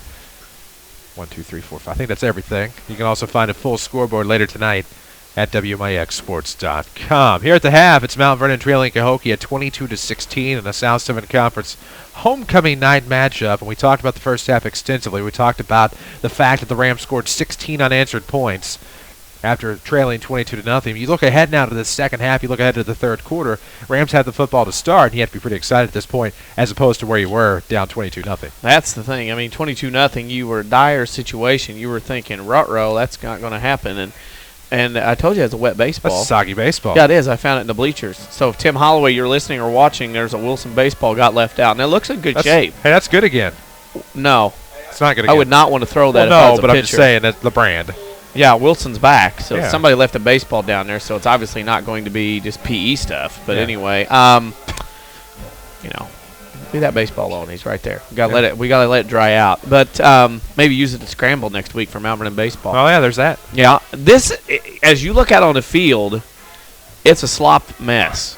And if you're Mount Vernon, the objective goes back to your original game plan offensively, which is you need to make sure to run the football and take it right at Cahokia. No more of this side-to-side stuff, try to dance around, try to skip around, try to go quickly off the sides. I think your best bet is to take the football and power it in the way down. And one of the case may be is the fact that if you give it to Cahokia, they're going to have an opportunity to go quickly down the field, slip one by and whatever else. And,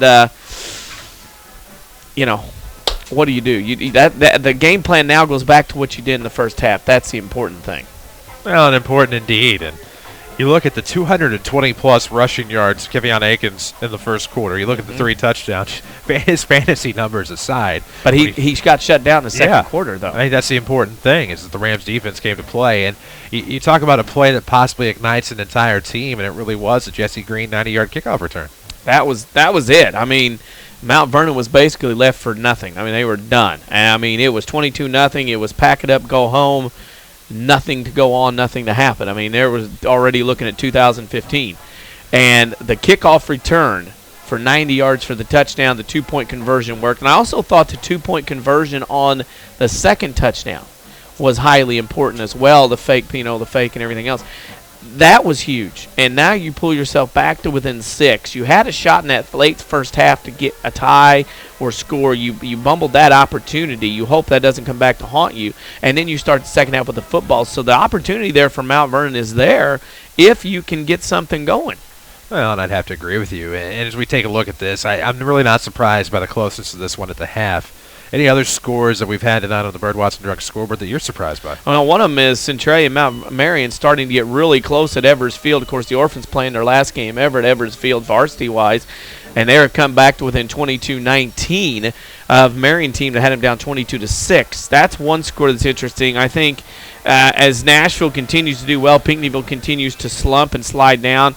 One score that's not going to get a lot because Benton and Massac are not going to be in the playoffs is the fact that Benton goes to Massac County is up 26-0. And after that, the scores kind of going as we thought they would. I think another score, Fairfield SVWW at 8-8. And now Fairfield runs the opening second half kickoff back to take a lead there. That's closer than what I thought it would be based on the field conditions. And then JC El Dorado in a slugfest over at El Dorado in Saline County. Well, and I have a score that claims that they're scoreless at Taylorville tonight. Yes. At the half. Yep. Wow. How about that? That's a surprise. And that's Charleston and Taylorville. And, of course, that's two teams, and Mount Vernon's going to get 1 point from somebody. You know, it helps him there. Mount Carmel was supposed to play at the pit tonight in Mount Carmel. They canceled their game to tomorrow at 4 because of wet field conditions and tearing it up. So Mount Carmel will play tomorrow. So there's another point lane for Mount Vernon there if Mount Carmel could win. Interesting look at some of the scores from tonight again. We'll also, let's see, we need to give you a contender for a Tony Wilt State Farm Player of the Game. We'll do that. You can find previous players of the game at WMIXsports.com, presented by Tony Wilt, your State Farm agent in Mount Vernon. Community First Bank presents this game in every local sports broadcast we do here on WMIX and WMIXsports.com. We'll take a break. We'll come back. We'll have more on your Second Chance Auto Halftime Show. It's Cahokia 22, Mount Vernon 16 at the break. This is Rams football from WMIX Sports. Avid Banking is a relationship. It's a friendly face that knows your name, understands your needs, supports your goals. Banterra offers a complete range of personal and business banking products with competitive rates and loans that range from small projects to multi-million-dollar opportunities. We offer conveniences such as online banking, mobile banking, and direct deposit. For a strong community bank with exceptional customer service, Banterra is a smart choice for your banking needs. Banterra Bank, a proud supporter of Southern Illinois high school sports. Member FDIC, Equal Housing Lender. Schmidt Chevrolet Cadillac in Mount Vernon has a state-of-the-art collision center, impeccable in reputation and second to none. When your vehicle needs repairs, come see us. Our collision center offers extra repairs using top-quality products at competitive prices on any brand of vehicle. We work directly with most major insurance companies to make your visit as easy as possible. You'll get fast turnaround guaranteed. Customer satisfaction is our #1 goal at Schmidt Chevrolet Cadillac, 3423 Broadway in Mount Vernon. Follow us on Twitter at WMIX Sports. This is Mount Vernon Rams football. Welcome back, WMIX, WMIXSports.com. Halftime, it's homecoming night at J.D. Shields Memorial Stadium. Chris Hugo with Danny Czerwinski. WMIX, WMIXSports.com. This is 22-18, make that 22-16. Cahokia leading the Rams here at the break on your Second Chance Auto halftime show. Good to see one of the quintessential originals of the modern-day WMIX sports team in attendance, Alicia Connor. I had to write down on my paper not to say Alicia Sheldon, but Alicia Connor. She is married now. Our little Alicia's grown up. Good to see her in attendance tonight for homecoming night, but she is one of our original producers that started it all here at WMIX Sports. And everybody else has kind of trickled down from her. Through her, we've hired just about everybody. We have hired everybody, and we have worked with her not only here at WMIX, but also at Benton as well. So nice to see her in attendance tonight, sitting below us, waving and chit-chatting through the window. So, well, here we go. Second half. You want to be back. You want to have a chance in the playoffs. 24 minutes looking at you here. You need to get the football, get the lead. Benton and that dreaded SIU took her away from us. I know that here at the WMIX Sports team. But talking about takeaways, the Rams had a couple of big turnovers for us that allowed them back into this game. And they need more of that to come alive and possibly get the win in the second half. And again, that's what we got to have as Mount Vernon, of course, is going to try to do this. And, of course, you got to be careful here because it wouldn't shock me in the least bit to see maybe Cahokia try an onside kick or something crazy here to try to get the ball back so you don't give it to the other team. But, again, it'll be interesting to see what happens. Yeah, and interest is always interesting. Adjustments by the Mount Vernon defense through the second quarter, too, to kind of tie in as Taylorville finally takes a 6-0 lead in the third on Charleston. What the defense did in that second quarter thought was very, very important as far as how they were able to shut down and contain Cahokia for no more big gains. Well, the Rams will get the kickoff to start this second half as we begin third quarter action, or just about to the point of beginning third quarter action here on WMIX FM, WMIX Mount Vernon, a free service of Withers Broadcasting. Simulcast tonight, AM 940, 94.1 FM, 96.5 FM, 93.7 FM, depending upon where you are here in the area. The Indians of DuQuoin fighting back up 20-7 on AJ. Next week they go to Nashville. So the Indians need to get wins. They got to go to Nashville in Week 8, and they go to Murfreesboro in Week 9.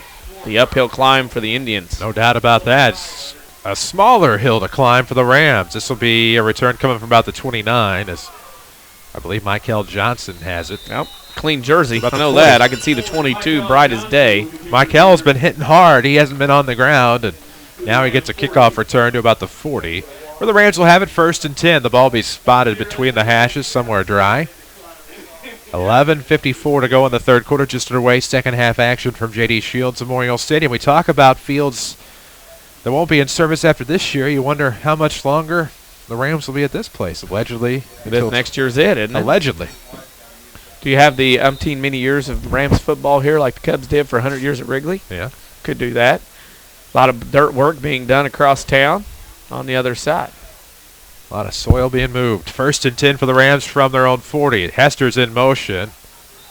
Fumble. And lost the football, and I don't know if he realized it, and the Comanches will recover. How about that? In that dirt pile there at the 40, as that'll be Robert Mosby on the recovery. Well, that was an exchange there between Reeves and Hester, and that ball was just simply, I don't know what happened, because Hester acted like he was still running the football 2 or 3 yards later, and unbelievable switch of events here, and that turnover, and that really hurts Mount Vernon as you give it over in the first play to the Comanches right there at the 35, just a handoff.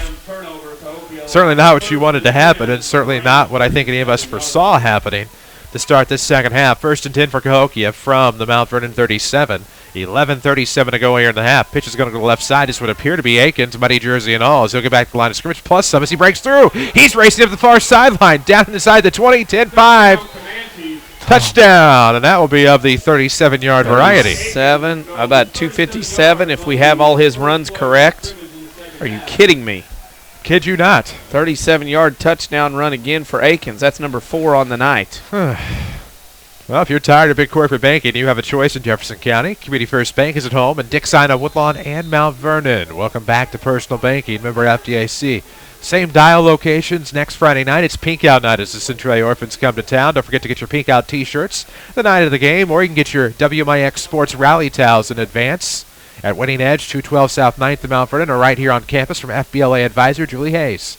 Out of the eye, going for 2 here are the Comanches. Quarterback, a nice handoff. Akins unscathed into the end zone. It's 30-16. That hurts. I mean, that hurts. You have a turnover basically.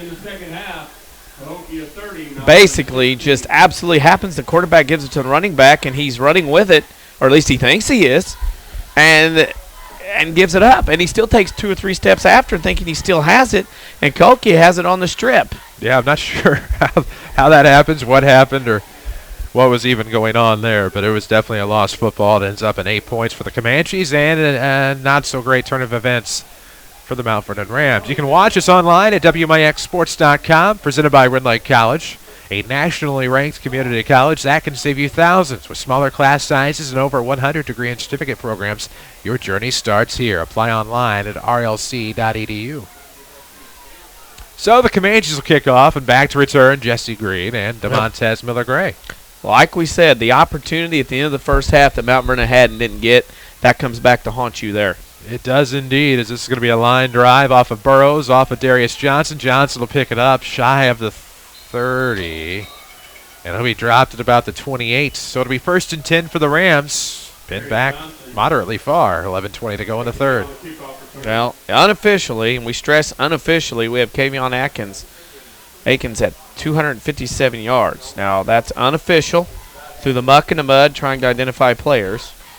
As the first final of the night comes in at 8:35. Carlisle beats DuPont 49-0. Well, that'll do it. Andy Palmer tweeting us in on one.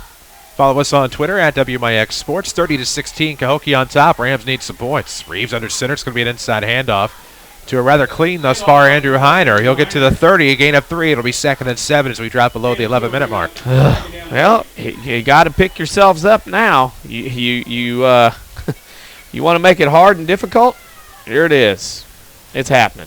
And right now you got to get something going. Player of the game coming up a little bit later on, your Schmidt-Chevrolet Cadillac postgame show. To be sponsored by Tony Wills, your State Farm agent, who is glad to help your family with all of their insurance needs. Give his office a call. Find him on the web at TonyWilt.com or look for the white State Farm Jeep. Around town, split to the left and to the right are the Rams in the orange and black. Make that the black and orange. 30-16 the score. Down 14. Pair of touchdowns. Inside handoff. Nope. Flick coming to the outside. Near side, Miller-Gray looking for some running room. 35 gets to the 40. Along the near sideline, it's first down yardage, a gain of 11. 1st and 10 Rams. That was big. A stiff arm, well placed, knocked the defensive back down, little scrawny guy. And then, of course, a little other run over the next guy, and that gives you a first down for the Rams. How did you get a first down there? Wow. Generous spots by the officials. That keeps things rolling and going if you're doing a lot in this one. First down, Rams. Well, it's a first down that may or may not defy the laws of common sense, but it's a first down nonetheless. Splits to the left side, it'll be Tyus. On the right, it'll be Waith. Looks like Remington Paris, DeMontez Miller-Gray, and Drew Hester are your backs. Reeves under center. This is going to be a sweep to the near side as Miller-Gray bounces off a would-be tackler. Gets about a yard in the play. Play blown dead, but he wasn't down, and nobody's going to be happy about this. This is the old inadvertent whistle that will stop play. The running back, Miller-Gray, was still on the field of play, and the official had a sneeze or a cough, blew the whistle, and it's an inadvertent whistle. And that'll be it. Play will start over the next play, next down. As Hester goes out. Reeves is wanting to know why. Coach Shaner's wanting an explanation. And an inadvertent whistle, the referees are talking it over with the head coaches. Well, interestingly enough, 9:27 remains here in the third quarter, 30-16 game. Sometimes that happens. Yeah, you'll saw it in a playoff game one time. Didn't change much, but boy, people get really fired up about it. Sometimes you sneeze, cough, get distracted, blow a whistle, and it's done and over. I think they're trying to argue the forward progress was stopped, and if they're trying to argue that, because they keep pointing at about the field where Miller-Gray was whenever it's a tough break. It's a tough break for Mount Vernon. First down. Coach Galladay comes out. He gets an explanation. He walks back. 8:50 to go as they wind the clock that was already running. Under center is Dylan Reeves. Jalen Rush in the game. He's going to get the pitch to the right side. He's going to get a no gain, 3rd and 7. Nothing there that time. You run to that middle of the field there. You can see it at WMIXsports.com. You can see from the 50 to about the 35 on the north side of the 50 is all mud. There's no traction that way. If you're a fast guy wanting to look to cut, that's not a way to go over there.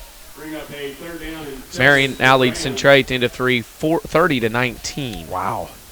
As they had a couple quick touchdowns to get back up by that 11-point margin. 8:10 to play in the 3rd. 3rd and 7 for the Rams. Ball on the 42-yard line. Far hash in Mount Vernon territory. Rush is in motion. Reeves is going to roll to the near side against his body to try to. Nope, he's going to carry it. He's going to try to get some running room as he gets to the line of scrimmage. 4th and 6. We would be remiss if we knew not welcome our friends who might be sitting in their vehicles out across the way to the southeast and west side. We want you to flash your lights if you're out there in your vehicles watching the game from the warm confines of your vehicles. 7:40 to play here in the 3rd quarter. We'll see if anybody flashes their lights. No Hardy fans. All the Hardy fans are out tonight. Nobody in their vehicles. Wow. 7:30 to play here in the 3rd quarter. 30-16 Rams trail, and Reeves is on to punt here for on 4th and 5. And that one's going to go off the side of the foot. Barely gets to the 49-yard line. It did not pass midfield. Oh, you don't ever want to hit one of those. And that'll be about a 5-yard punt. They call that Hazel Rocket. Won't say the other term. Broadcasting live for the WMIX Sports Mobile Studios, driven by Tyler's. Visit the new improved Tyler's locations just west of Interstates 57 and 64 in Mount Vernon. Tyler's Toyota, Tyler's Buick GMC. Totally new. Totally Tyler's. What was that, about an 8-yard punt? About 5. Whew. I gave him 8. I was trying to be 8 nice. from where he was. Yeah, that's friendly. But 5 from line of scrimmage. Yeah, that's what I was going with. I was trying to be nice. And that wasn't pretty. This couldn't be pretty here. Here comes Atkins again. Session back into the game. Akins is going to get the carry up the left side. Off tackles. He gets to the 40. Now trying to break the far sideline at 35. About the 33-yard line. It'll be a gain of about 17er. 7:09 to play in the 3rd quarter. It's 30-16 Cahokia. 274 yards by my unofficial account. Now, we might have missed a couple based on who was what and where, but that's an interesting number. And he's not been stopped, and it's not a power back. He's just a quick guy. Rams looked like they had a promising opportunity to maybe take the lead in this, and now, after surrendering a touchdown and an inadvertent whistle. But here's the thing. Miller Gray was not going to get the big run because everybody stopped. He got loose because everybody stopped. Right. Back to pass, the quarterback session, looking downfield on the left side, and this one is going to be picked off at about the 5. Plenty of running room to the near side, but up the middle is going to go the ball. Carry after the interception. Looks like Jalen Rush. Well, he'll be brought down hard at about the 29. So Rush picks it off, returns it for about 26 yards. It'll be 1st and 10 for the Rams. The ball spotted at the near hash with 6:33 to go in the 3rd, trailing 30-16. Well, you're about out of playoff lives, and that one right there saved another chance. You still have a quarter and a half of football to try to get back into this one. I think at this point, down 14, if you're Mount Vernon, you have to call some consecutive plays in order to get some things going and march down the field. I don't think there's any time to waste, call play, run it, and then come back and get another one. I think you got to get some momentum and fastness going with your offense. 6:33 to go in the 3rd quarter, 30-16 to score. In motion, as that was going to be just an inside handoff. Nope. Reese kept it himself. Yep. No gain. No gain. Nothing there. They gave him a generous 1-yard spot. And that's not going to get you down the field very quickly in this case. DuQuoin leads AJ at home 20-14. Final game for the Indians before they head to Nashville and Murfreesboro. AJ gets Sparta at home week 8 and then has to go to Benton week 9. So, boy, AJ would love to get a win there because they would be favored in their next 2 games. 6:02 to play here in the 3rd quarter, 30-16. 2nd and 8 for the Rams, near hash, right to left they go. The ball spotted on their own 27. Dylan Reeves and company looking to make something happen. Split left, split right. 3 backs in the backfield. Pitch coming to the near side. Miller Gray thinks he has a seam past the 30. Not going to go much further than that. Gain of 3 makes it 3rd and 5. Nice spot. This refereeing crew, they're nice to the offense. As a running back, you want them on the crew because, hey, you get an opportunity to get some more yards than what you actually get. Taylorville now leads Charleston 14-0. All is now set in the world up in the Apollo. Sounds that Mount way. Zion shutting out Salem 41-0 somewhere in the ball game. No time frame was given. Johnson City leads El Dorado 10-3, 18-16. It's a Bird Watson Drugs scoreboard. You can find them 2 locations in Mount Vernon, 34th and Broadway, 12th and Main. Proud to have them aboard this year as our new scoreboard sponsor. Rams looking to put some points to the scoreboard. Not quite going to happen here as it was a handoff to the tailback, and this will bring up 4th down. Hester doesn't get anything, gets a loss. Right up the middle. All Cahokia was standing there waiting in their dirty, muddy jerseys, and they were a wall. Nothing going to get by them that time. And 4th down, and you pretty well have to go for it here. You don't have enough time left with the style of offense that Mount Vernon has to waste any more time. Effingham back to within 28-26. Drive for a Week 10 home night game on Friday still alive for Effingham. 4:30 to play in the third quarter. 30-16, Cahokia on top. 4th and 5 for the Rams. Reeves, the quarterback, will be under center. Split left and right. In motion's Hester, and they're trying to get the Comanches off sides. And we'll see what the call is going to be. It might be on Mount Vernon. Nope. Nope. Much to my surprise. Got a break. The Comanches. Well, that'll be 5 yards. And close to, if not a first down. That stick is hugging the first down stick. If they move the football, now they marked it, they called it the first down. How nice. Wow. This crew kind of looks over and goes, that's first down. When in doubt, give it to the offense. It's kind of like the tie in baseball at first base. Give it to the hitter. Marion now leads Centralia 36-19 starting the 4th. Ball in the near hash is the 35-yard line. It'll be a pitch going to the right side. Looks like Miller Gray trying to find a seam. Gets to the 40, leans in, gets a couple extra to about the 42. Gain of 7 will make it 2nd and 3. Always bank on your hometown team. Community First Bank, home of the One account, featuring free checking and high-yield interest. Member FDIC, the official voice of Mount Vernon Rams football is Community First Bank. Tyler Hutchinson of Greenville High School now has a state record for passing yards in a career. A 15-yard touchdown pass to brother Ryan Hutchinson. How apropos, as you would say. Probably just like they do it in the backyard growing up. That's an offensive juggernaut there in Greenville. Good night. That it is. 3:16 to go here in the third. 2nd and 3 as Reeves going to roll to the left side. He's going to suffer a loss at the moment. And that'll be a sizable loss. Our friends named Paul are about got in the middle of the action. Reeves goes out of bounds, gets a loss of 2. Our Paul's in the media about got taken out. That they did. They got out of the way, though. Loss of 3 will bring up I was worried there for a second as Reeves slid toward them, and now Mount Vernon. That time Reeves rolls to the left, offside strong arm, and then he had 2 receivers going down the field away from him running go routes, and there was nobody there to throw to, and he's not going to be able to throw one that far going away to his left. So now 3rd and 6, the ball in the Mount Vernon 38 near hash spot. 3:07 left to play in the third quarter. 30-16, Cahokia up a pair of touchdowns.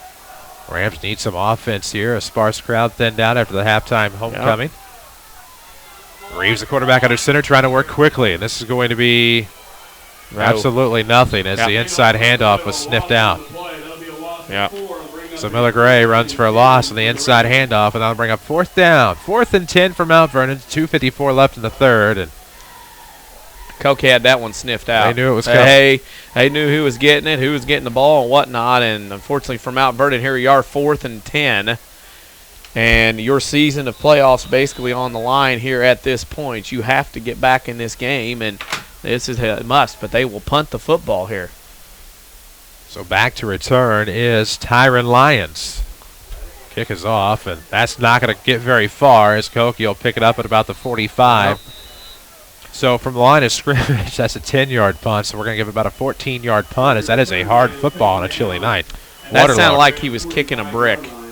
Carbondale has cut it to 17-14 in the third at home, and El Dorado now leads Johnston City 24-16 in the fourth quarter at home.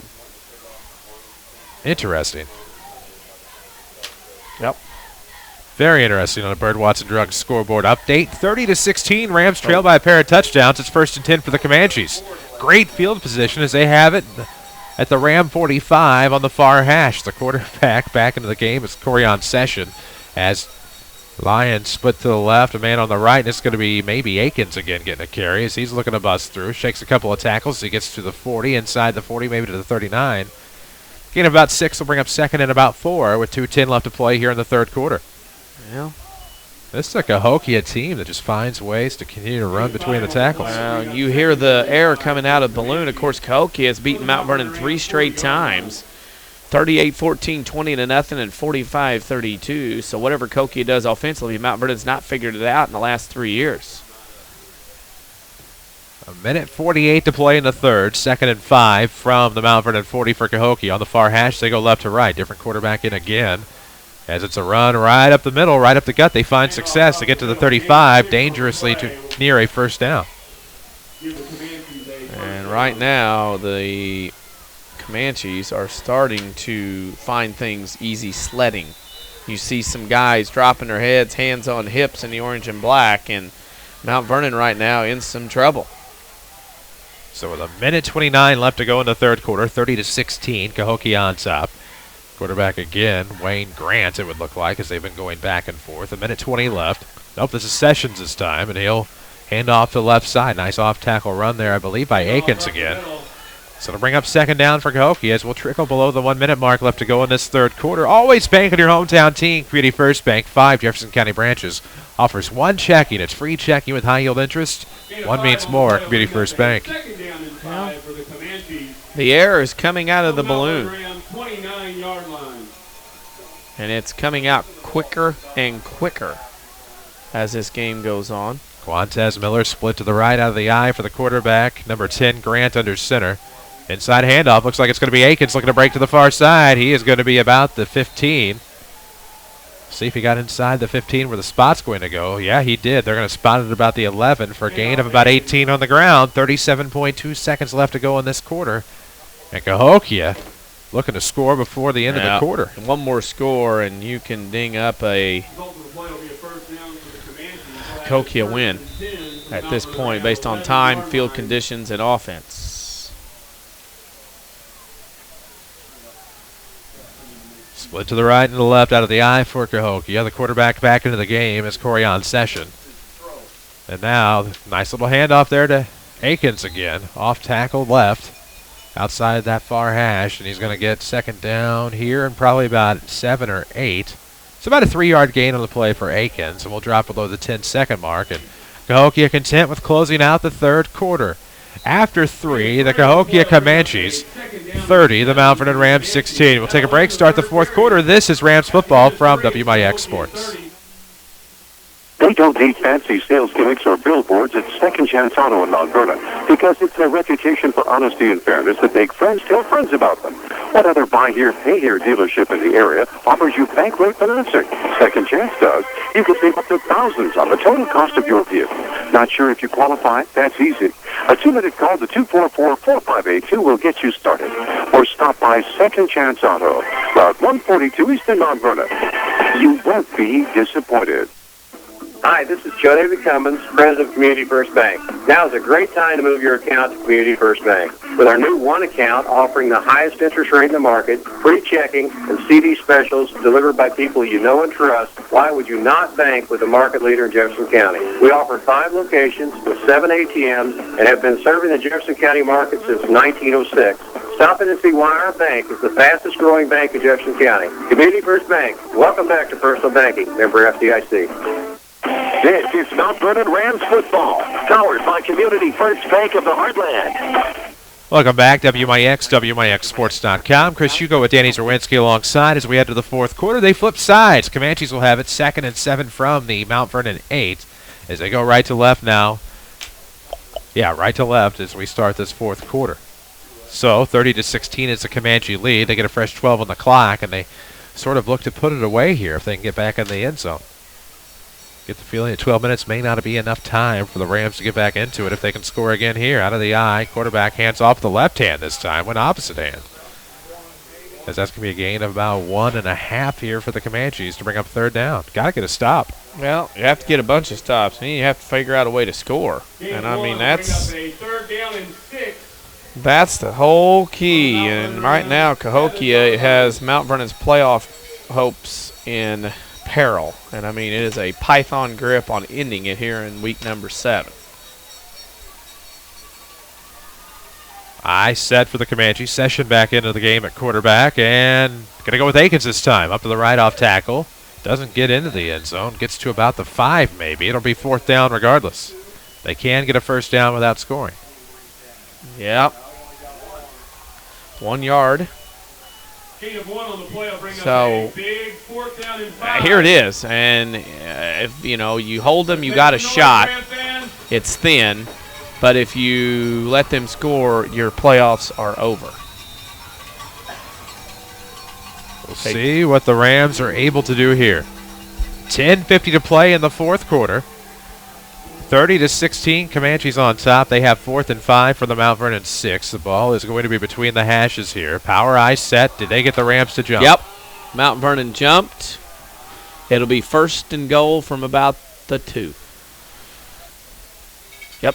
5-yard penalty. And you want to just talk about ending it? There it is. DuQuoin leads AJ 28-14 as the Indians try to mount some momentum. 4th down and 2.5. So 10:33 left. 30-16 the score. 4th quarter action. 4th and 2 from the 4. It was half the distance to the goal line.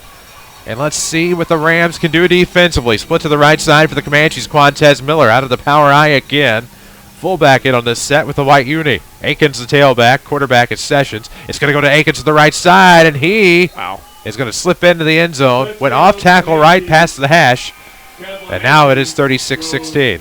So by my count, that's 1, 2, 3, 4, 5 touchdowns. I believe so. 5 touchdowns if we've gotten the ball carrier right every time for Akins. Nearing the 300-yard mark, if he hasn't already far surpassed it. And once you get to this point of all of the jerseys being so muddied, difficult numbers to read to begin with. As they will go, Quantez Miller split to the right. Power eye again here. Looking for 2.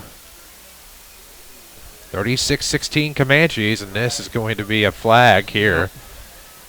See who is against. No good. Run is no good. The penalty yields. Penalty was against the Comanches. So the Rams will decline, and they trailing by 20 get the football back here. 10-11 to go in regulation. Our friends from Clinton are winning. Fairfield leads SVW 24-8 at the end of 3. The Mules blow that game wide open. Is that 11-on-11 football up there, or they just rotate the entire roster? I'm not sure who gets to play where or what. And it's Warrensburg Latham leads Clinton 19-13 at the end of 3. So that's what that is. This is where you find out who is with you and who is not. Because this one is a tough one. You have to play it. And you're Mount Vernon. It's very easy to let your heads drop here now down, knowing the playoffs are slipping through your grasp. Comanches looking for another playoff point out of U-High. They are tied with Muhammad Seymour at 14. Cahokia's got a tough road to hoe over Althoff and Normal U-High in the next 2 weeks. That they do. Here comes the kickoff, and that is going to be end over end. Takes a couple of tumbles. It's going to slip past Miller Gregg inside the 10 to about the 6. He's got to find some running room in a hurry. He'll just slide down. There's going to be a flag. Half the distance, 5 yards on the block. And this one is starting to take on the ugly tree. WMIX Sports Mobile Studios, driven by Tyler's. Tyler's may have 2 new locations, but they are still your best connection for your next automobile. Find them just west of Interstates 57 and 64 in Mount Vernon, and worldwide at tylertoyota.net and tylerscars.com. Heron wins 49-6. All the Ohio Division games, Harrisburg did score late, 42-7. Have an opportunity to maybe go continuous clock, but not there yet. Penalties against the Rams, half the distance to the goal. It will be Mount Vernon football, 1st and 10 from their own. So from their own 4-yard line is where the Rams will start. Far hash, left to right they go.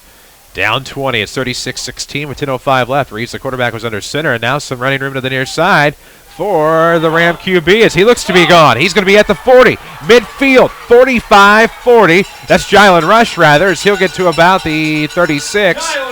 And that is going to be a run of about 50 yards. Yep, 59 yards for Rush. And Mount Vernon gets a big play, gets a first down, and gets something going. Edwards County loses to Lawrenceville 47-0 as some of these games are starting to go final that are blowouts. So spotted at about the 37. What a nice run for Rush. Jylen came into the game with about, I think, 100-plus yards on the season. That'll certainly add to that total. Split to the right side. It's Waite. Split to the left. It'll be Tyus.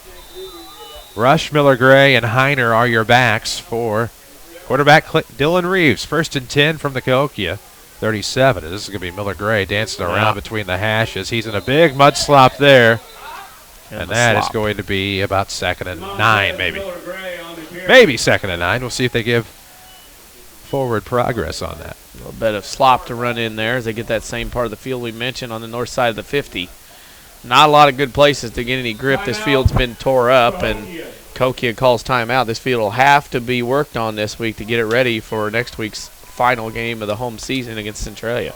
Medicine Shop Pharmacy, 2339 Broadway in Mount Vernon. Dr. Eric Black and staff proudly support the Mount Vernon Rams and Lady Rams, as well as the local community. 9:24 left to go in the fourth quarter. 36-16 is the score as the Rams trail by 20.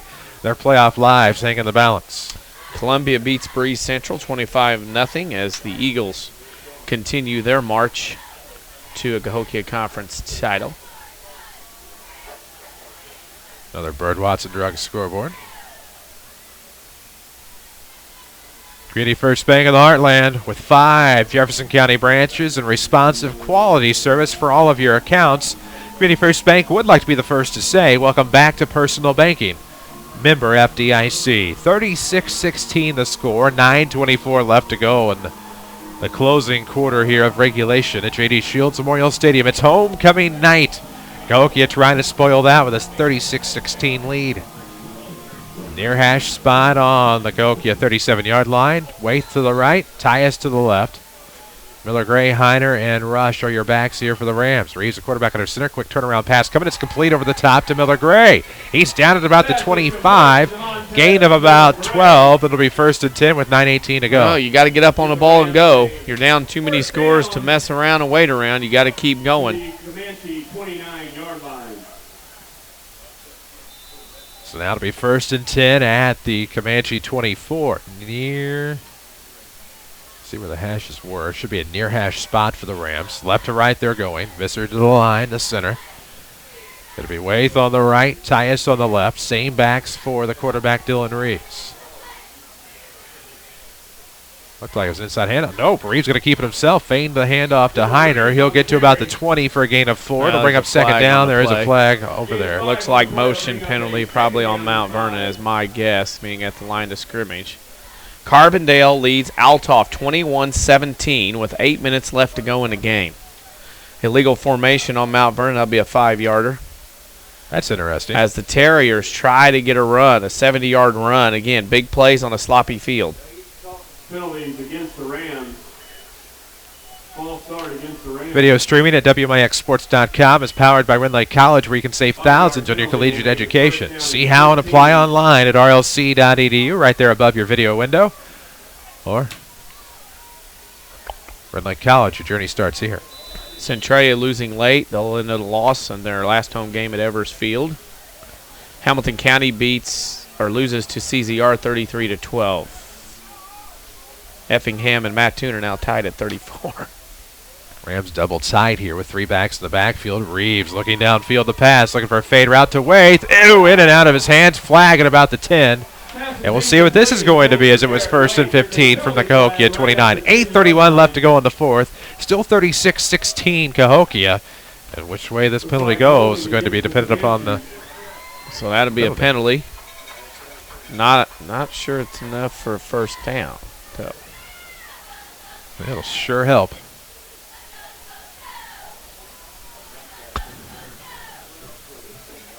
Equip your employee team in style. Check out Winning Edge for your team's uniforms in addition to fan apparel. Find Winning Edge downtown Mount Vernon at 212 South 9th and on the web at winningedgeusa.com.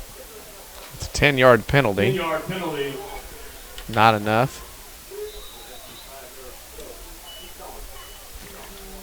First and 8, so now we'll see. Well, if you're the Rams, at least you don't lose the first down you had after the motion penalty. So it's 1st and 5, 8:31 to go. The ball spotted on the Comanche 19. Near hash spot for the Rams. Waith on the right, Tyus on the left. Heiner, Rush, and Miller Gray are your backs. Reeves under center. This is going to be a sweep up the right side for Gilant. Rush is going to get inside the 15. Nope, they're going to stop him about the 16. Gain of 3 brings up 2nd and 2. Well, Short gain on the play. time's starting to tick away, though. There's only 8 minutes left, and you're down 20. So you got to have 3 scores in 8 minutes. They'll wind the clock here. 36-16. Rams down 20. 2nd and 3. Ball on about the 16-yard line. Reeves and the crew up to the line of scrimmage. Tailback is Heiner. Tyus split to the left. And now we're going to have play blown dead. Offsides Cahokia.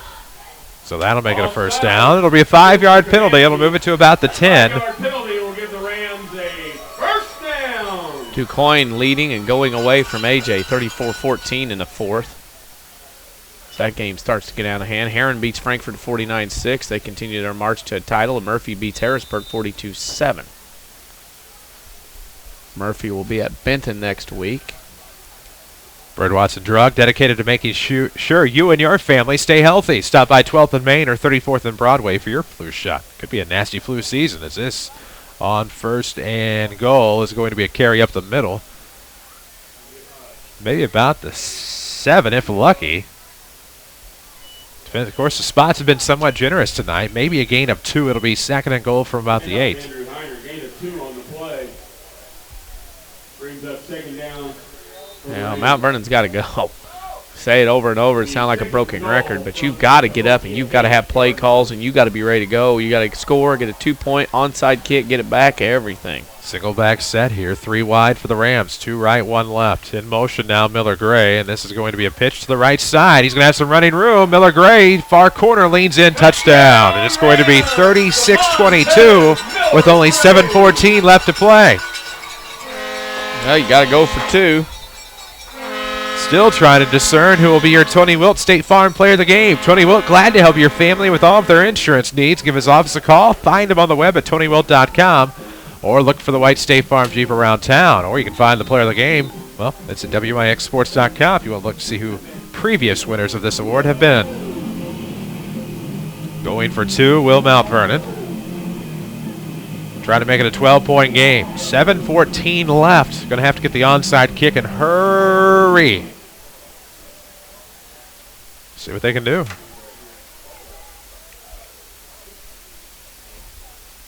As it was fumbled initially. I think Reeves kept it and tried to get into the end zone, but he's going to be short, so that won't happen.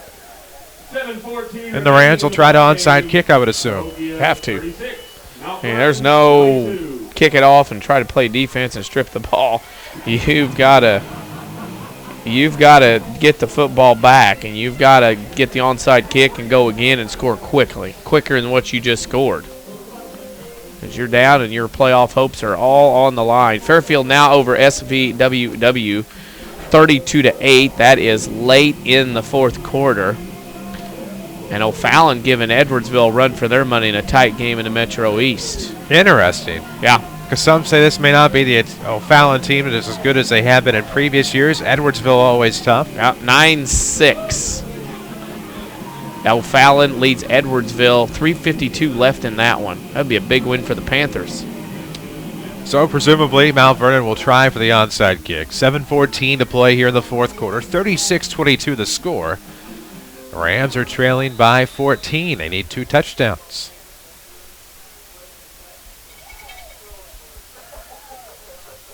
And this will be a Bullet on the ground as falling with it, trying to center it at about the 25. Cahokia. It How looks about like that? that was Akins. You tell a kid, just like in golf, when you got to get around a tree and you aim at it and you actually hit it, because actually when you aim at things, you don't hit in golf a lot of times. Amateurs don't. So you tell a kicker to kick it at somebody and he misses, he shoots it right between, and then it goes right to the back, and now Cahokia has an easy recovery. Sometimes that happens. Althoff back in the lead, 24-21 with 5:26 remaining. So Althoff trying to hang on here. Effingham has the ball tied at 34. Benton leads Massac at the end of 3, 32-0. Must have been homecoming at Metropolis. They'll get back tomorrow. Having made that trip a few times. Sessions back at QB. Akins gets a handoff, and he is leveled on a massive hit by Ezra Smith, and he is a guy that has come on in recent weeks. The sophomore Smith right now is 6'2", 260, but Ezra Smith has really risen up the tackle tally on this Rams defensive stat sheet, as he is now, I think, about 15, considering he was just had a couple 2 weeks ago. Marion beats Centralia 36-19. So Ezra Smith with a hit like that, maybe somebody you can count on for the next few years to come in and fill a couple of voids for Jared Shaner defensively. 6:30 to play in the fourth, 36-22 Comanches. 2nd and 11 as we're going to see a timeout burned here, or just a flag, or timeout, or both, or all of the above. This, that, and the other. So we'll see what's going down here. Here it is. South 7 title goes to Marion. 10th straight trip to the playoffs. And all that as the Wildcats win at Evers Field 36-19. So 6:28 to play in the fourth quarter. 36-22 the score. Mount Vernon needs everything to go their way at this point. Substitution infraction against the Comanches. And so now that gets pushed back after Cahokia was having some issues substituting there on the far sideline. 2nd and 16 between the hashes from the Cahokia 19. It's going to be Akins again rolling up the right side. Don't let him get to the sideline as he fumbles the football. Who comes up with it? Rams fans seem to think that they have it, but we'll see what the officials say on the field as they peel off the players on the pile with 6:01 left to go. Nope, Cahokia football. Nobody running off excited. The Comanches recovered. 5:54 left to go in the fourth. WMIX FM Mount Vernon, a free service from Withers Broadcasting. It's 36-22, 3rd and 16 it'll be. Actually, no, it'll be about 3rd and 14. Johnson City El Dorado tied at 34 with 41 seconds left. 24, I should say. They'll have Lions split to the left, split to the right. It'll be Quantez Miller. See what the Comanches do. 5:21 left, 3rd and 14. Trying to kill some clock as Akins will have his number dialed again. He'll be stopped. It'll be about 4th and 12 as he got to about the 23 with 5:10 to play. Cahokia will continue to run off some clock here. See what happens. Community First Bank of the Heartland, the official voice of high school sports here on WMIX. 5 Jefferson County branches, responsive quality service for all of your accounts. Don't forget, you can always bank on your hometown team at Community First Bank, member FDIC. 14 left on the play clock. Cahokia content with burning all of it. Leave the Rams with less. They're down 36-22. The Comanches up 14. It's valuable time is trickling off that clock. Cahokia now looks as if they're going to punt. Now a timeout to avoid the delay of game. Timeout, Cahokia. They don't need them. It's presented by the Medicine Shop Pharmacy, 2339 Broadway at Mount Vernon. Dr. Eric Black and staff proudly support the Mount Vernon Rams, the Lady Rams, and the local community. Right now, Chris Hugo with Danny Czerwinski alongside Hunter Schrader back at the Mount Vernon studio. Jeff Crow has the video for WMIXSports.com. In this 36-22 matchup with the Comanches on top by 14, they're going to get rid of the football here. Well, you would assume. They showed punt, but then took the timeout. Anything is possible in the mind of Antoine Galladay. Yep. Helping Mount Vernon out, stopping the clock. That's 2 4th down timeouts, a conspicuous circumstances tonight for the Comanches. Marion will turn that trick of being 0-2 and getting in the playoffs by winning the South 7 Conference. Benton will short game Massac up 40-0 in the 4th. Taylorville ends up hanging on to beat Charleston 21-zip. And Mount Vernon needs a big play here. Yes, they Block do. a punt. Here it comes. Back to return. That's going to be a line drive. Sounded as if it was blocked, but it just sounded like a brick being kicked. Yep. And this will be down at about the 46 in Ram territory. Well, they'll have it 1st and 10. 4:23 left in the 4th. It would take an improbable but not unlikely comeback for the Rams to get a win here tonight, trailing 36-22. Taylorville wins over Charleston. They come back and get the engine going in the second half, 22-0. All 3 games in the Ohio Division almost go short clock. They're going to overtime with Johnston City and El Dorado tied at 24 in Saline County as the IHSA starts loading up on scores from around the state on Twitter. Follow us on Twitter at WMIX Sports, also on Instagram, Facebook, and SoundCloud, YouTube as well. So Rams will split off Gage Burrows to the right side. The quarterback Reeves will be under center. Ty is split off to the left. Pitch is going to come to this right side. It's going to be a halfback pass. Jylan Rush is going to underthrow Burrows. And that play doesn't quite work out on 1st and 10 from the 46. We'll stop the clock with 4:17 and bring up 2nd and 10. Great intentions. Ball just didn't go very far. Brings up 2nd down and 10. But 2nd down as they try. Mount Vernon's got to try anything. You're down 2 scores, 14 points, with 4:17 to go, and your offense is not set up to score quickly. You've got to do anything you can to get points. Split to the right, it'll be Waith. On the left, that'll be Tyus. Rush, Miller Gray, Heiner, your backs for Jared Shainer's Rams. Reeves the handoff to Rush as he'll sweep up the right side to midfield. It's going to be a gain of about 6 or 7. Could have been face mask, but I didn't see it. Maybe a horse collar at most. 4:04 to go as the clock still rolls here in the 4th quarter. 36-22 Comanches. Gain of 5 will bring up 3rd down and 5. So it'll be 3rd and 5 for the Rams. 3:56 left. The ball will be spotted on the Comanche 48-yard line. Down 14. Community First Bank of the Heartland, the official voice of high school sports here on WMIX. Mount Vernon, Dix, Woodlawn, and Ina. Ask about one checking. Free checking with high yield interest. Reeves, the quarterback, under center. Thought about inside handoff. It was an inside handoff, but sniffed out by the Comanches at midfield. Loss of 2-ish. It'll be 4th down. 3:30 left to go on the Rams' playoff hopes. Yeah. Carterville's up 42-zip late. The Lions continue going undefeated. Edwardsville now leads on a Marinko rushing touchdown over O'Fallon 13-9. Late 4th. Mount Vernon, here it is. You don't get this, it's done. Yeah. There's no chance you're playing 8-9 for funsies.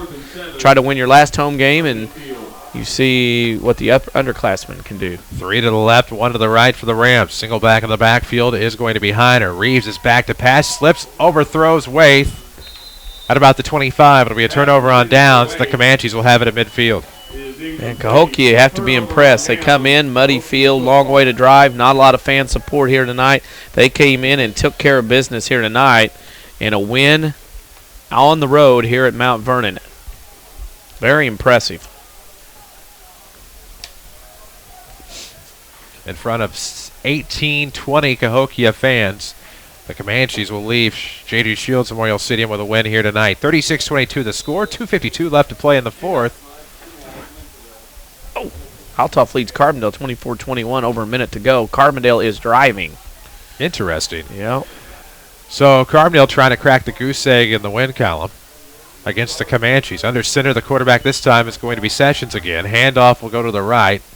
Good tackle by the Rams, and that's going to be a loss of about 2 as Heiner was in on the play, it looked like. And at this point, you know, Mount Vernon's going to call Mount Vernon, and that's 1 for them. But, you know, Cahokia is set. I mean, this will be the 4th time in a row they have beaten Mount Vernon.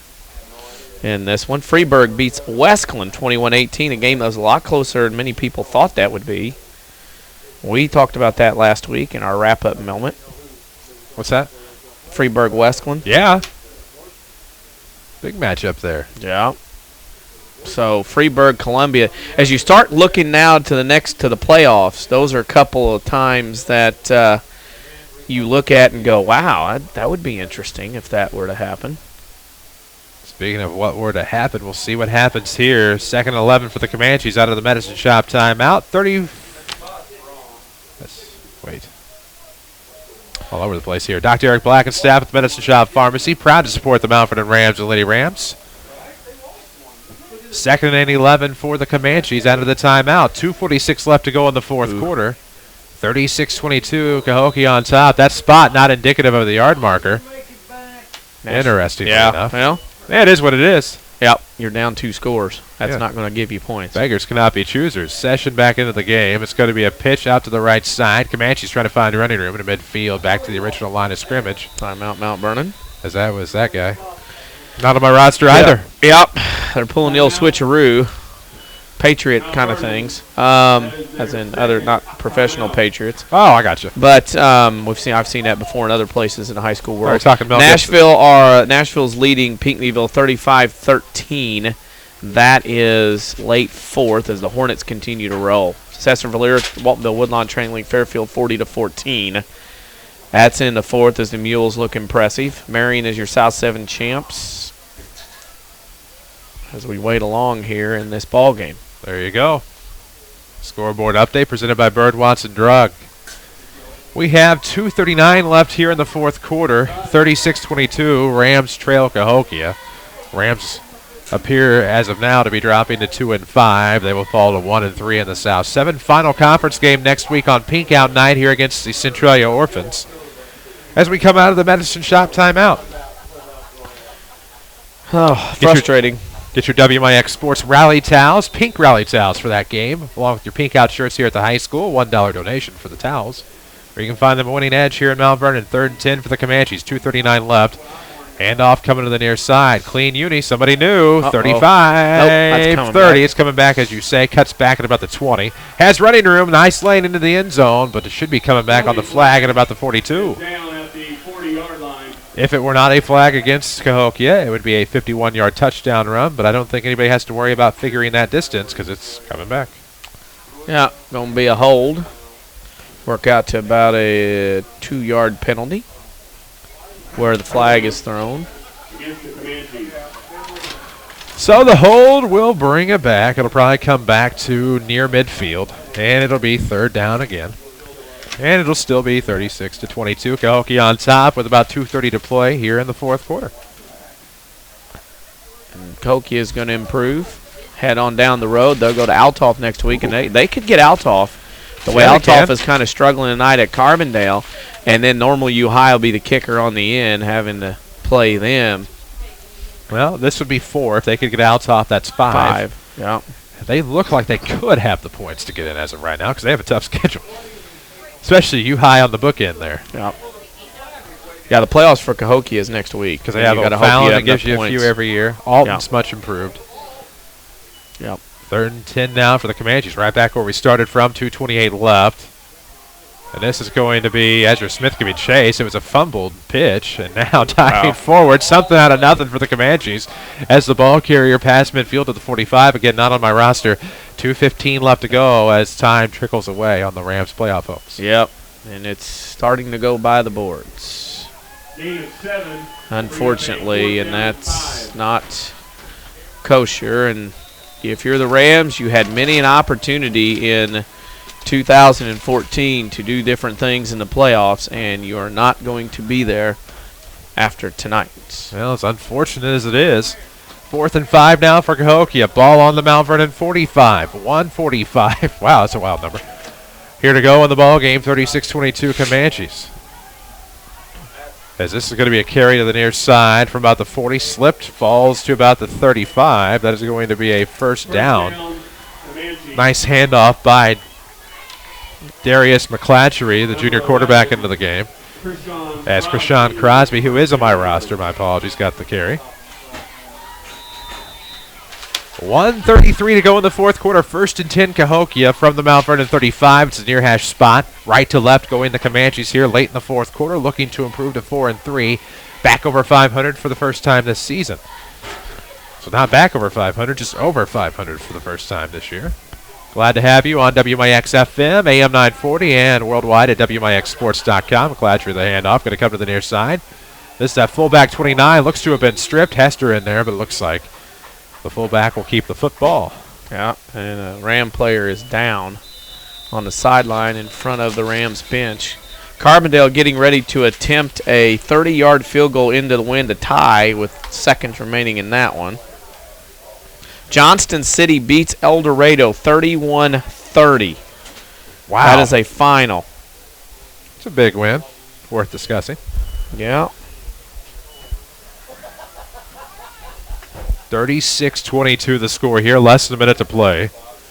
Everybody down on a knee for the Ram on the field. 36-22 is the score here in the fourth quarter. If you're just joining us, Community First Bank of the Heartland, the official voice of high school sports here on WMIX. 5 Jefferson County branches. That's Mount Vernon, Dix, Woodlawn, and Ina. Welcome back to Personal Banking, home of the one account. Free checking and high yield interest. With Danny Czerwinski, I'm Chris Hugo. Jeff Crow has the camera for WMIXsports.com. Hunter Schrader is back at our Mount Vernon studio taking care of the simulcast here tonight. We'll be back on 94.1 FM at AM 940 next week for Pink Out Night against the Centralia Orphans. We'll also have video at WMIXsports.com. Field goal missed. Carbondale loses 24-21. Edwardsville beats O'Fallon tonight 13-9. Another Bird Watson Drug scoreboard. We'll have a full check on your Schmidt Chevrolet Cadillac post-game show. We'll also have a Tony Wilt State Farm Player of the Game. And whomever that is, we'll have their picture posted later at WMIXsports.com on the Tony Wilt State Farm Player of the Game page. And the clock is running, and this one is about history.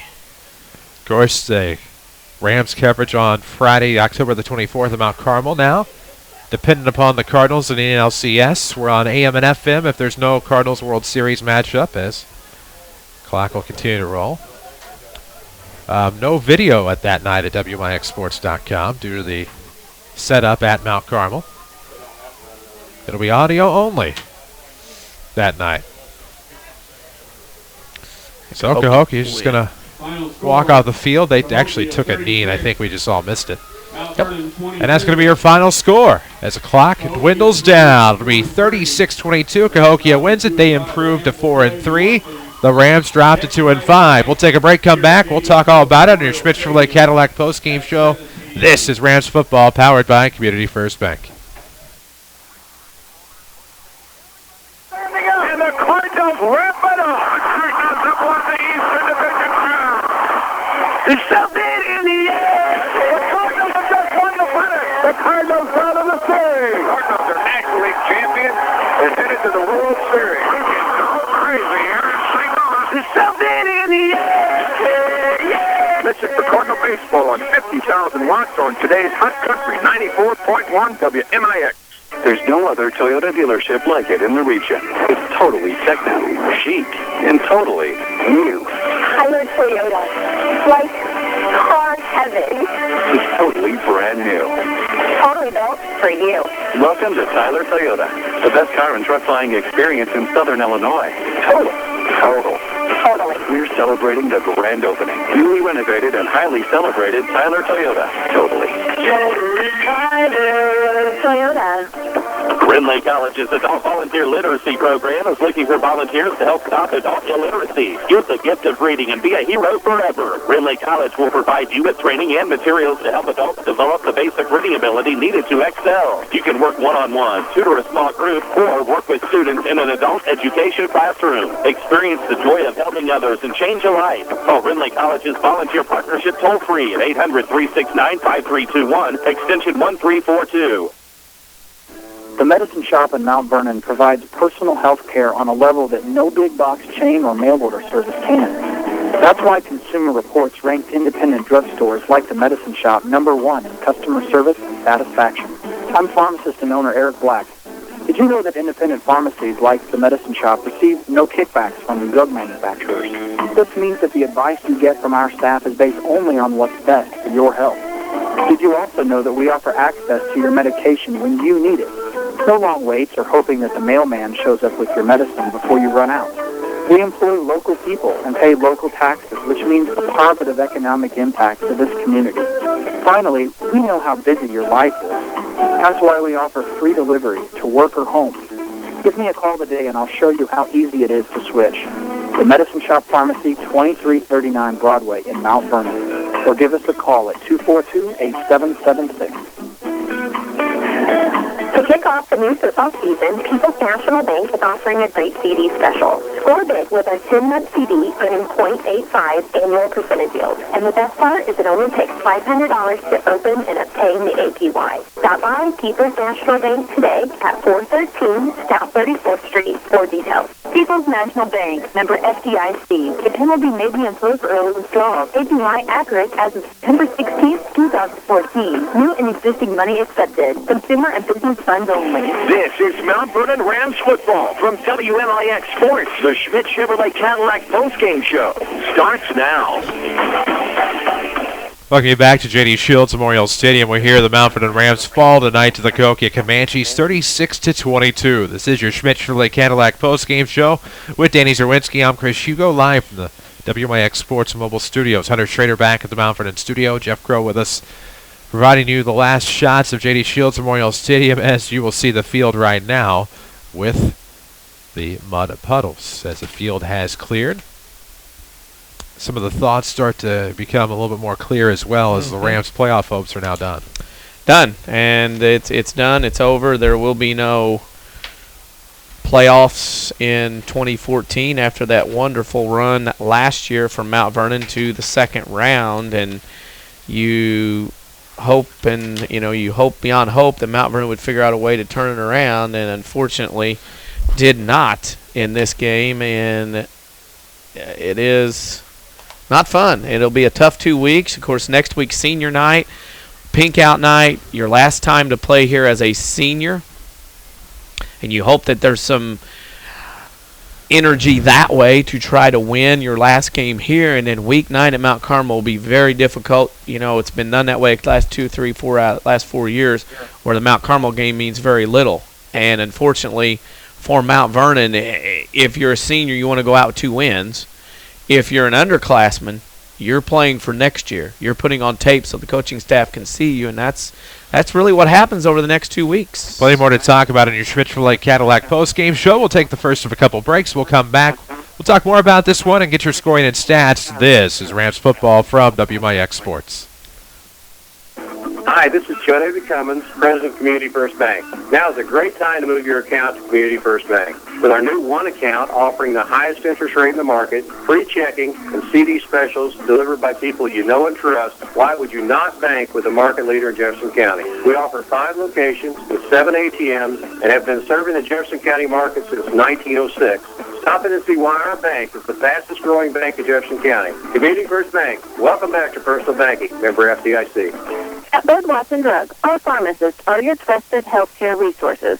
As part of our commitment to you, we are offering free health screenings this Friday at Bud Watson at 34th and Broadway from 3 to 6 p.m. Screenings include blood pressure, cholesterol, blood glucose, and more. When you stop by, get your flu shot, as Bud Watson offers flu shots every day. Don't miss this exciting opportunity. Stop by 34th and Broadway and visit the Health Mart bus.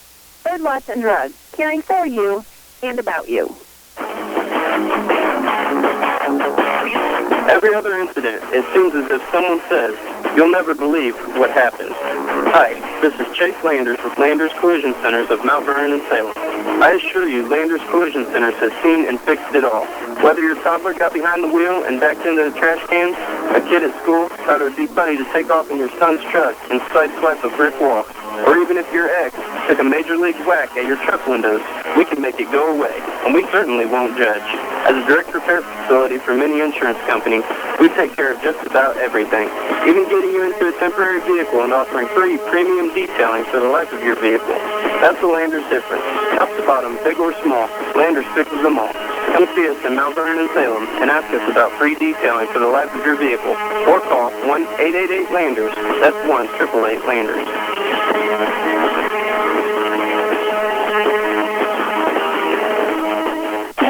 Your home for the Mount Vernon Rams is WMIX Sports, powered by Community First Bank.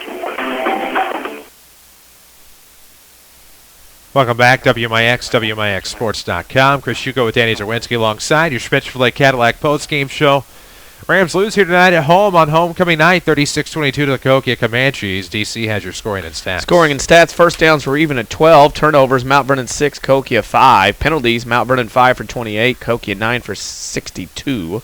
Rushing department, 239 for the Rams, 387 for Cahokia. 60 yards passing from Mount Vernon to 5 for Cahokia. The Rams outgained Cahokia, or actually gained 299 total yards compared to 392 for Cahokia unofficially, as the Rams lose tonight here at home 36-22, thus ending any hopes of making the playoffs in 2014. Rams dropped 2-5. They're 1-3 in the South 7. Cahokia is 4-3 overall. Still playoff hopes for them. They have a beatable Altop team next week and probably the playoff points to maybe get in, as they'll close out with the U-High, who just narrowly beat Muhammad Seymour 21-20 in OT tonight. So it'll be interesting for the Comanches the rest of the way. But for the Rams, playoff hopes diminished, as we will take a break on your Schmitz Chevrolet Cadillac postgame show. We'll come back. We'll wrap it up. We'll have your Tony Wilt State Farm Player of the Game and a final Bird Watson Drug scoreboard. You'll want to stay tuned for that, as we have lots of finals from around the area tonight. This is Rams football from WMIX Sports.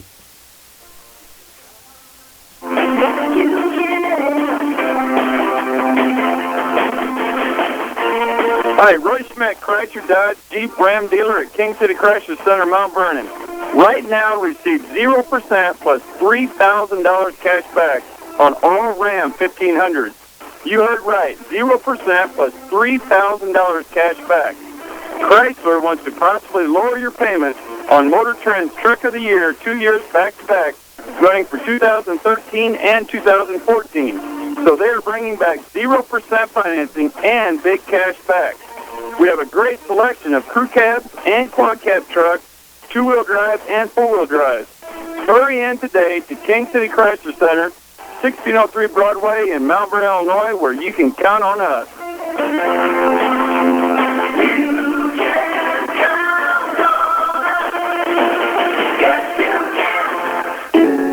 Hi, this is your local State Farm agent, Tony Wilt, and proud supporter of the Mount Vernon Rams. Whether you are a new customer or one that has been loyal to State Farm for years, let me take this opportunity to thank you for your business. If you are not currently with State Farm and are looking for someone you can trust to handle your insurance or financial service needs, let me invite you into our office. You will have a local agent you can work with, backed by the industry leader in State Farm. Find us in the phone book, online, or flag the State Farm Jeep down if you have to. However you find us, we look forward to talking to you soon. This is Mount Vernon Rams football from WMIX Sports. The Tony Wilt State Farm Player of the Game is next. Welcome back, WMIX, WMIXSports.com. It's your Schmitz Chevrolet Cadillac postgame show.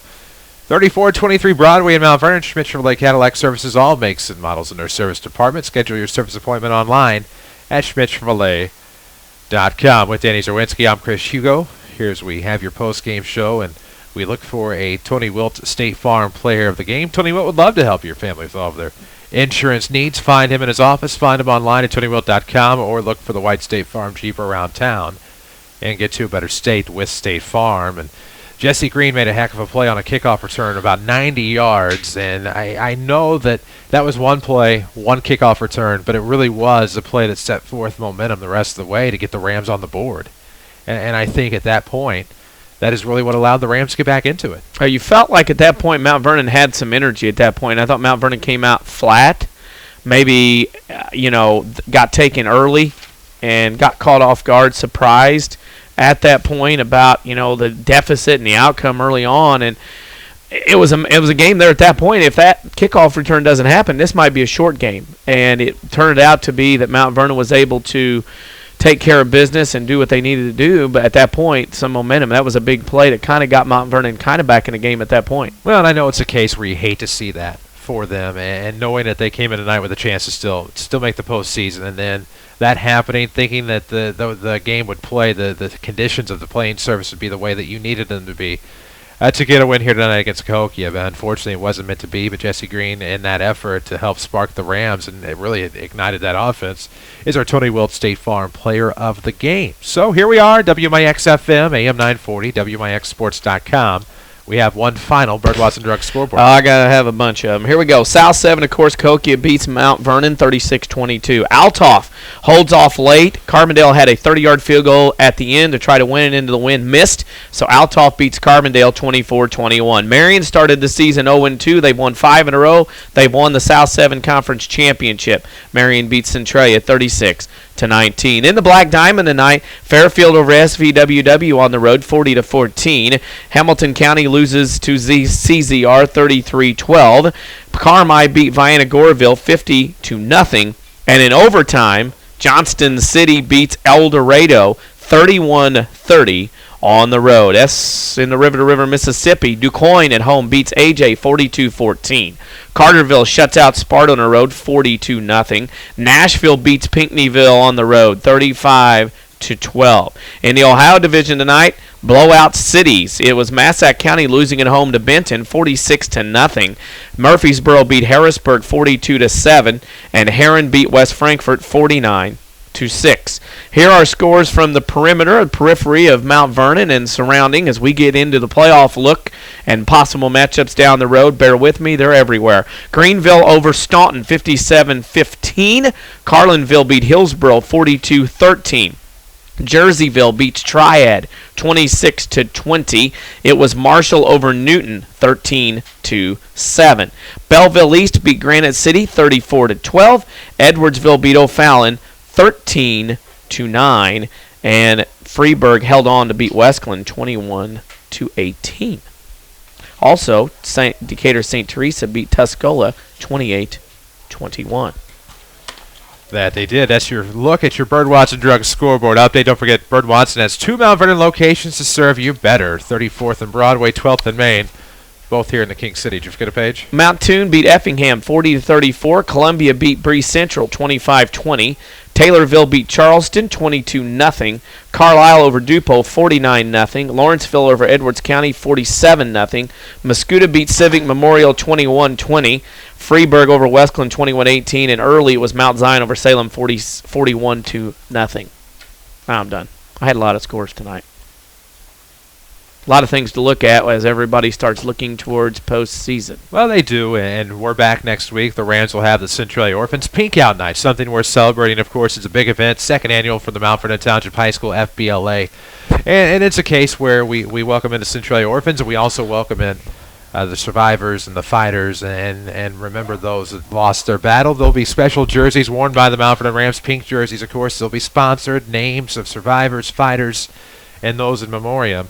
If you come, you can get your WMIX Sports Rally towels at the event. There'll be a $1 donation. Of course, all proceeds from the Pink Out T-shirts and the Survivor jerseys will go to the Susan G. Komen for the Cure Foundation. Support that, mvths.org for more information. That's going to do it for us tonight. For Jeff Crow, for Danny Czerwinski, for Hunter Schrader back at the Mount Vernon studio, for all of us at WMIX Sports, thank you for taking the time to access our broadcast tonight as the Rams come up short against Cahokia. 36-22 is your final score. I'm Chris Hugo. Good night.